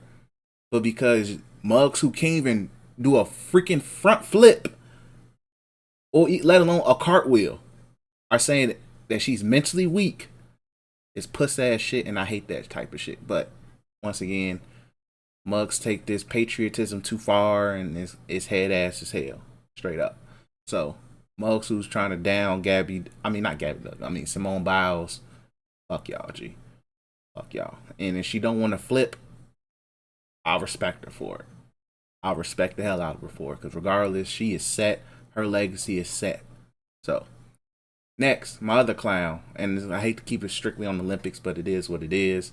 My next clown, I hate to do it, but Sha'Carri Richardson, G. Them Jamaican girls was going to dash your fucking ass. I don't give a fuck.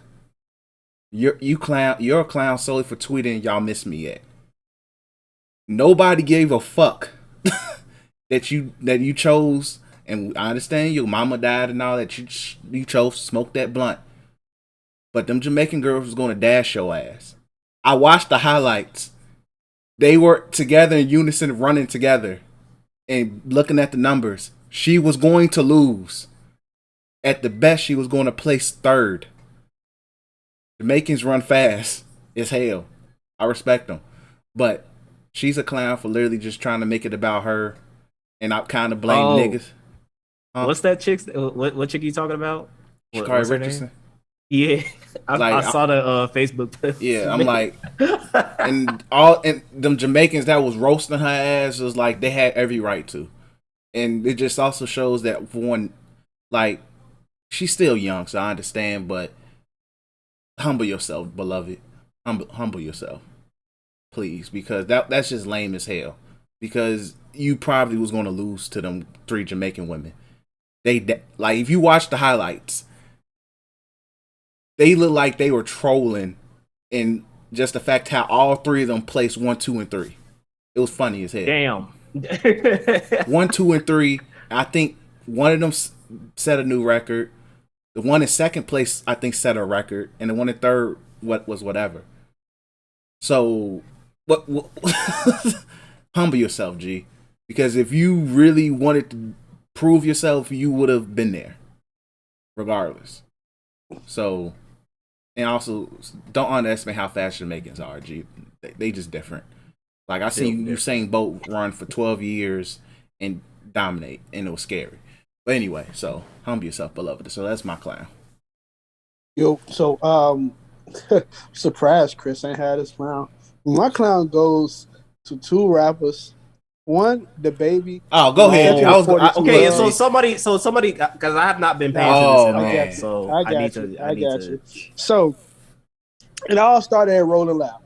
Rolling Loud was pre-Hot Spot before Lollapalooza. Lollapalooza crazy. Rolling Loud was crazy. Lollapalooza is insane. But pre-COVID Hot Spot before Lolla, right? The baby was performing. He was one of the key performers.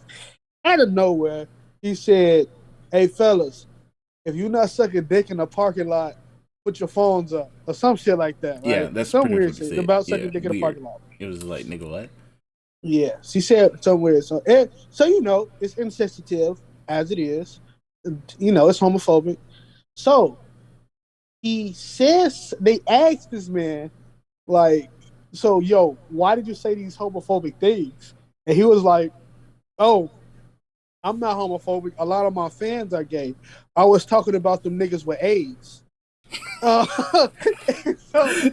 not funny. It's funny. Hold on. So this all was it like he's trying to get the crowd to pay attention to him or something, or is he just? No, it was like it's Rolling Loud. So half the niggas off drugs. Dude, he just said that out of nowhere. Like he literally said he was changing sets. He was getting to the next song, and he just said that. It was like one of those keep the crowd hype thing. Yeah. Okay. Yeah, it was like, if this song, put your lighters in there, this will fall to dead homies. Like, it was like that. But he said, he talked about sucking dick and whatnot. Now look, as he said that, he said something about fucking AIDS. And after that, he just kept backtracking, right? So eventually to the point where, like, DeLupa or whatever her name is, they got #1 song in the country together. And she disowned the baby. He's like, after what the baby said, woody, woody, woo. And then he ended up saying, "You just used me for a #1 song." Yeah. The baby, that song proceeds to go #1 when she took the baby off of it. So there's a version out there without the baby. What's the song called? I don't know. I don't listen to Cam, you could just look up Dia Lupa is probably going to play. Yeah. I don't. But okay, so the baby is in the fucking mud. He keep digging the hole bigger and bigger. So this goes to, because this involves 2 things. This goes out to 42 Doug. 42 Doug, Detroit rapper. I believe he's actually 42. He was with his son, and he was doing a piece. The way he kissed his son neck, dog. It's just the video is it's one of the videos you watch. It's almost like a gore video when you look at it. You're like, why the fuck am I watching this? So nobody go watch it. He licked his son's neck first and then gave it a smooch. But it wasn't a peck. It was as if he was trying to give his son a hickey. Yeah, it's No like, hickey. oh, that's gross, dog. Like, just a little peck on the forehead or something. That's nice. Thing, like, he did it to his Get out of here, man. Get out of here. So after that, everybody was like, bro. So they flaming 42 Doug, called a nigga sus, all that type of stuff. He comes out, I can't be gay. I'm homophobic. So 42 Doug in the dirt. 42 Doug is a these niggas. He say something like that. Yes, he said, I can't be like, yo, I can't be gay. Nigga, we not, because he said we homophobic. So he's like, wow. Niggas was like, I refuse. He could have said something like, I slipped when I was trying to kiss my son or something like that. He really licked that nigga neck like 2 times and sucked it, bro. That wasn't no slip. He give his son. Let me quit before the Detroit niggas come over to me and turn my block into a fucking Audi home or some shit. But now that was down the street too. It's literally down the street. But now them two situations is just a big conglomerate of like, bro, like this in the air, and this is not like me being PC or anything or me being anti-PC. But in the moment, I mean, the world that we live in, you have to be sensitive, no matter what you believe in, you have to be sensitive to the people around you. If you doing it for your bag, be sensitive for the bag. If you being sensitive to be a good person, be sensitive to be a good person. But understand that the people around you is not going to, accept some of the things you say. The baby dug a hole in itself by keep trying to refrain the fact, like you talk about one group of people about like sucking dick in the parking lot, you making fun of gay people, and then you say no, I'm talking about niggas with AIDS, so you generalize another group of people with AIDS. A lot of people don't get old AIDS stereotype from sexual acts. Very, very old stereotype. Very horrible stereotype. And a lot of people don't get AIDS from sexual acts. A lot of people are born with that disease. So there's a lot of like bogus shit that you could have said. I mean, like there's a lot you could have just said, bro, I was drunk. And that would you were good. You could have said I was drunk, this is not who I am, and I promise you I won't say like PR stuff. Where did the Elton John stuff come from? Where did that Elton John, because Elton John is well known gay, probably one of the most famous gay man ever. For Elton John to wake up and make 6 concise tweets, you fucked up. What did he say? He pretty much said like, I don't support what the baby said, and then gave PowerPoints on Twitter about facts about gay HIV and how it's false to put them together and stuff. Pretty much. Talk about Elton John sending beating in the Jets to spin the block. Gee, that tweet was had me in tears. But like for Elton John to pull up on the scene, it was like, you messed up. Like we've heard people say homophobic shit, but for Elton John to get involved, you fucked up. No, it might be it though. Like a lot of people can bounce back from a lot of things, bro. This might be it. Like this was like you are. Now I'm not gonna say he ain't gonna be able to make music and shit no more. No. I'm like he had a certain level of he was at superstar. You don't like. Yeah, he was at a superstar level, right? He was gonna close Lala. Like Lala is a big festival. Like what Chris? Would you say Lala is second to like Coachella if you close her? Yes. Like second. Yes. So Lala's Lala. And the current mayor of this city is lesbian. Yes. And Chicago is also Chicago has a very big gay community.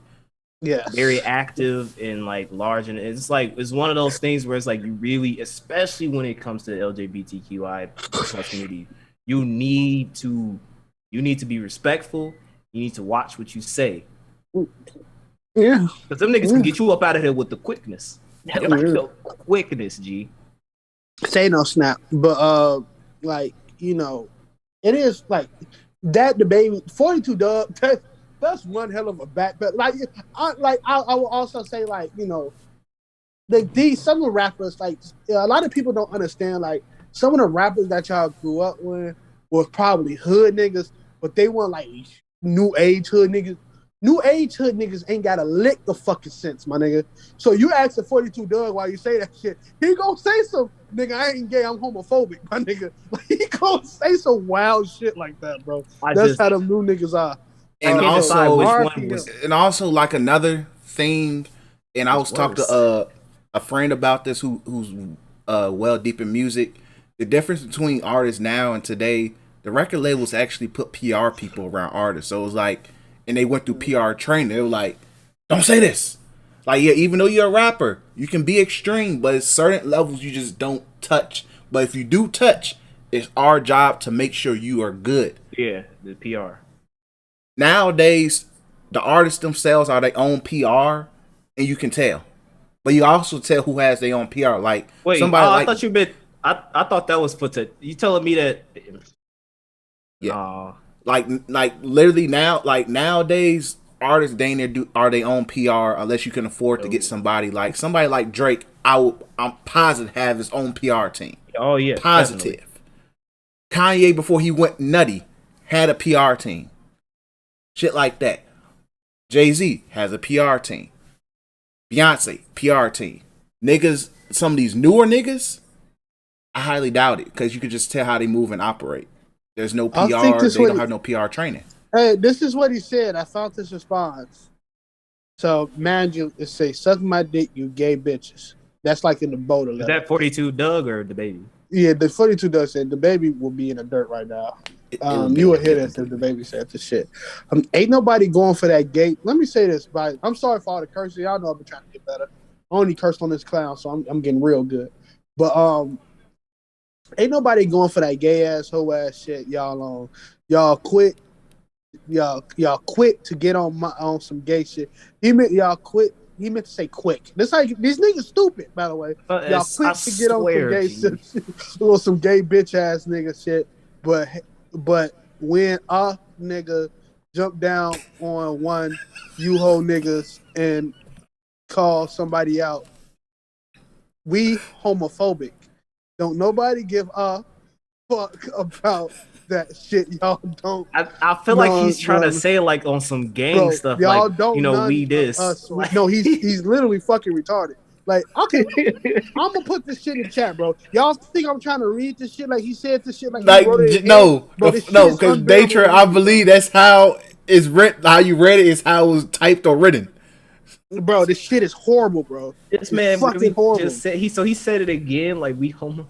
You don't say that, bro. Like it's like it's one of those things where it's like I don't like when a white person says the N word, it's like come on, don't bro. say it around don't say it around me.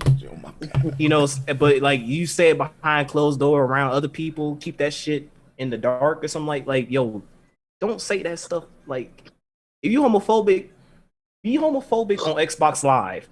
You know what I'm saying? Like, exactly. like in the Call of Duty lobbies, my bro. Do that stuff in some place where you gonna have like-minded individuals agreeing with you. But on your public platform, that involves money. But yeah, like that whole situation, like it's already bad, like for rappers and shit. And niggas can sit there and say, well, they're rappers, it's kind of expected. But even still, shut the fuck up. Look, the bar was low, but nigga, goddamn. Like, come on, G. So, like Daytra said, the baby he's still gonna make music, but he lost a lot of fan bases just within it's a 2-week very period. Hard. Do you know how long it took Rick Ross to come back from Atlanta, slip the Molly in her champagne? It took a hell of a reform. He still beat it, but Rick Ross is smart. He played that smart. Hey, bro, the baby's not smart. These weightlifting chicks, bro, they got some thick motherfuckers right now in the Olympics, my G. Bro, you should watch the rugby highlights, G. Some of them black chicks on France, G. I'm like, I shorty. Like I'm talking about, they got the volleyball women shaking in their boots. Some of these women thick as hell. Hey, I'm a peep. I'm a peep that. But but yeah. But the baby, I think, is he messed up a bad because you was a rap superstar. You was on the rise to rap superstardom.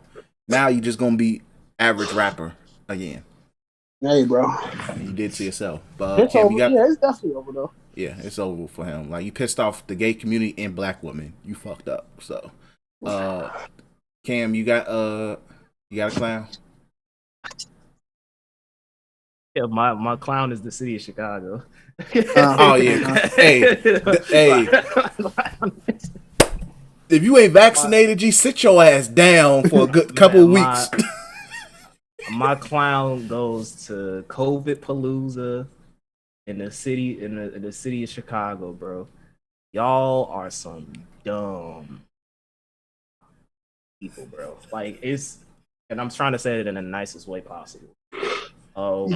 Cam could look out his window and just sit there and be like, "What Bro, the I went through the city of Chicago on Friday because I had my last vaccination shot, so I'm fully vaccinated. You know what I'm saying? We out here, kind of fully immune. Shout out to Delta. Big Delta don't really care, but we'll try. I still walk around with my mask, just to let As people you know. should. But I walked around my mask all day yesterday, bro. Especially in this season, bro. I went to get my vaccination shot. I went to go shopping at Mariano's, and I went to go pick up some food. And bro, when I tell you, so many barely clothed people of not color were walking around, no mask, Raw dog in the air. rubbing and touching all over each. Bro, I was walking. I was because I went to Bueno Beef. I was like a street before Bueno Beef, and I saw like these two people, complete straight. Because like I glanced the conversation as I was walking by, and like it was like a bunch of white people, probably really drunk. They're all drunk, and like they were saying like we gotta cross the street, bro. You just met her, and on the other across the street, it was It was not two dudes. It was a girl and a dude making out, full display in public. And I'm just like, y'all some wild people. And then I think like I walked by like a place that I had to cross the street because I was not doing that shit. And it fucking stank. But like it was throw up on like the sidewalks, like somebody had threw up there. And I was just, like I had got on an elevator. It was a bunch of white, someone's kind of decent little situation. White chicks walked in the elevator, but they didn't know that the first floor was the lobby. So I was trying to be like a gentleman and like, hey, y'all go out first or whatever. But then they were like, oh no, it's good, it's okay. So I walk out and then they're like, this isn't our stop. We got to go to the first floor. And it was like a bunch of other people outside the elevator going like, this is the first floor, it's the lobby. And they're like, oh, I didn't know that. And I'm like, is this just like a special breed of people that come out during Lollapalooza? Damn Neanderthals. Anyway. Like I need to know, like, dude. I'm honestly, I have a theory that I feel like it's like a winter hibernation theory. Like these people only come out during Lollapalooza, and then they go back to sleep in some unknown location that we just don't know of. They go to music festivals to be nasty, and then they just wake up, and then it's like, oh, it's Lollapalooza season. Because like it was just I was walking around and I saw a lot of first grade education adults, and I'm just like, what is going on? Bro, some of them are, some of them are future doctors, bro. That's the wild part. I'm not even capping, bro. I worked at Adidas with a chick in college doing good, right? And I forget her name, but she was white. And I remember we talking, and she was one of them lawless, and we just talking about. I was like, yo, only thing I smoked was weed. I used to just get like a lot of hash. She like, that's it. I'm like, I'm about to name drugs and tell me if you took it. She's like, okay, I like pills. She's like, which one? I'm like, Molly. She's like, yeah, X, yeah, this, yeah. I went to crack. She's like, hell yeah, I tried crack. I'm like, bro, these people are like these motherfuckers. Also, they're in it, bro. This is for such a time as this. They are peak, in it, bro. it's peak dirty, nasty nigga hours basically, and that's all I saw on Friday. Like I was stunned walking through the city of Chicago. I'm so glad I don't work downtown no more. I'm telling y'all, just get ready for the news headlines. the Delta variant is finna kick You know, much ass, dog. not to sound morbid at all, but if it stops me from going into the office, I'm all cool with that. I'm all This is off the record, but if it happens, it happens. Hey, man. I don't mind going to see my coworkers, but there's a chance that I never have to see them. I'm okay with that. Hey, Perfectly man. fine. Look, if it means you niggas is gonna be at home more, that means more packages to be delivered. That's good for you, Chris. Yeah, that's money for me. That's Well, money no, in my pocket. No, I'm sorry. Come on now. That's money in Bezos' Bezos' also more pockets. packages for me. That's money in Bezos' And trust me, pockets. look, I had my first real nigga package day the other day. It wasn't that bad because I finished at my normal time, which says a lot about how well I deliver. You know, I got lost in an apartment complex. But I always tell you, bro, don't be the best cog in the machine. I'm not trying to be the best. It's just I have a system that works, unfortunately. But but anyway, all I'm gonna say is I'm good doing my 160, 170 packages. If I see 200 before Christmas, because that's when I expected, like 200 Christmas time, cool. If I see 200 and it's not near Christmas, I'm whooping y'all ass, G. Y'all ordered too much Amazon as is. I've been to the same house 3 times this week. Bro, I'm telling you, me and the Amazon dude know on talking basis. Hey, big bro, your package is outside. He texted me. Hey, big bro, your package is outside. Appreciate you. Oh, I ain't see bro in a minute, man. I gotta go ahead and order something. My DP Mexican, so, you know. But this shit, bro. You know, all I gotta say is, bro, you think you only seeing the funny thing, Cam? He said 200, like he not about to see 450 in that. Right. And you definitely not gonna get paid for that. Actually, no, dude. They believe in good overtime. So the overtime. Hell yeah. If they gonna pay for your bills, if they gonna pay for your they gonna give you, but they giving you like I said before. I dropped $1 on the street, overpaid for you, bro. Exactly. It's not gonna pay. But anyway, let's go ahead and wrap this episode Bezos up. gonna be like, you and Chris gonna have a chance. You know, Bezos randomly emails his employees just to keep them on their toes, bro. You working for a fucking dictator, G.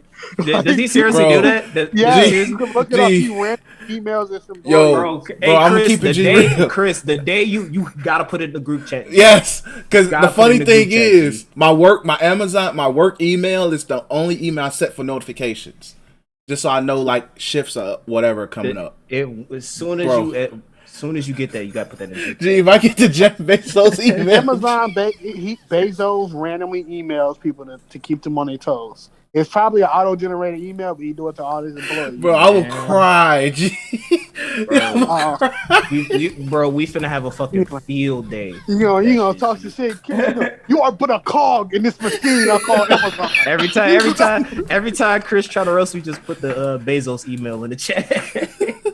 Oh man.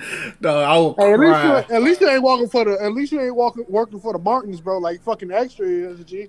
Extra has work till 12, my nigga. I can't do it, bro. Like, bro, I'm sitting there. I'm like, I'm on break. Luckily, when I saw like, damn, Extra. They said that nigga working part time, bro. He said he working until like a couple of weeks from now. They gonna say if they keep him or not, G. So he not even.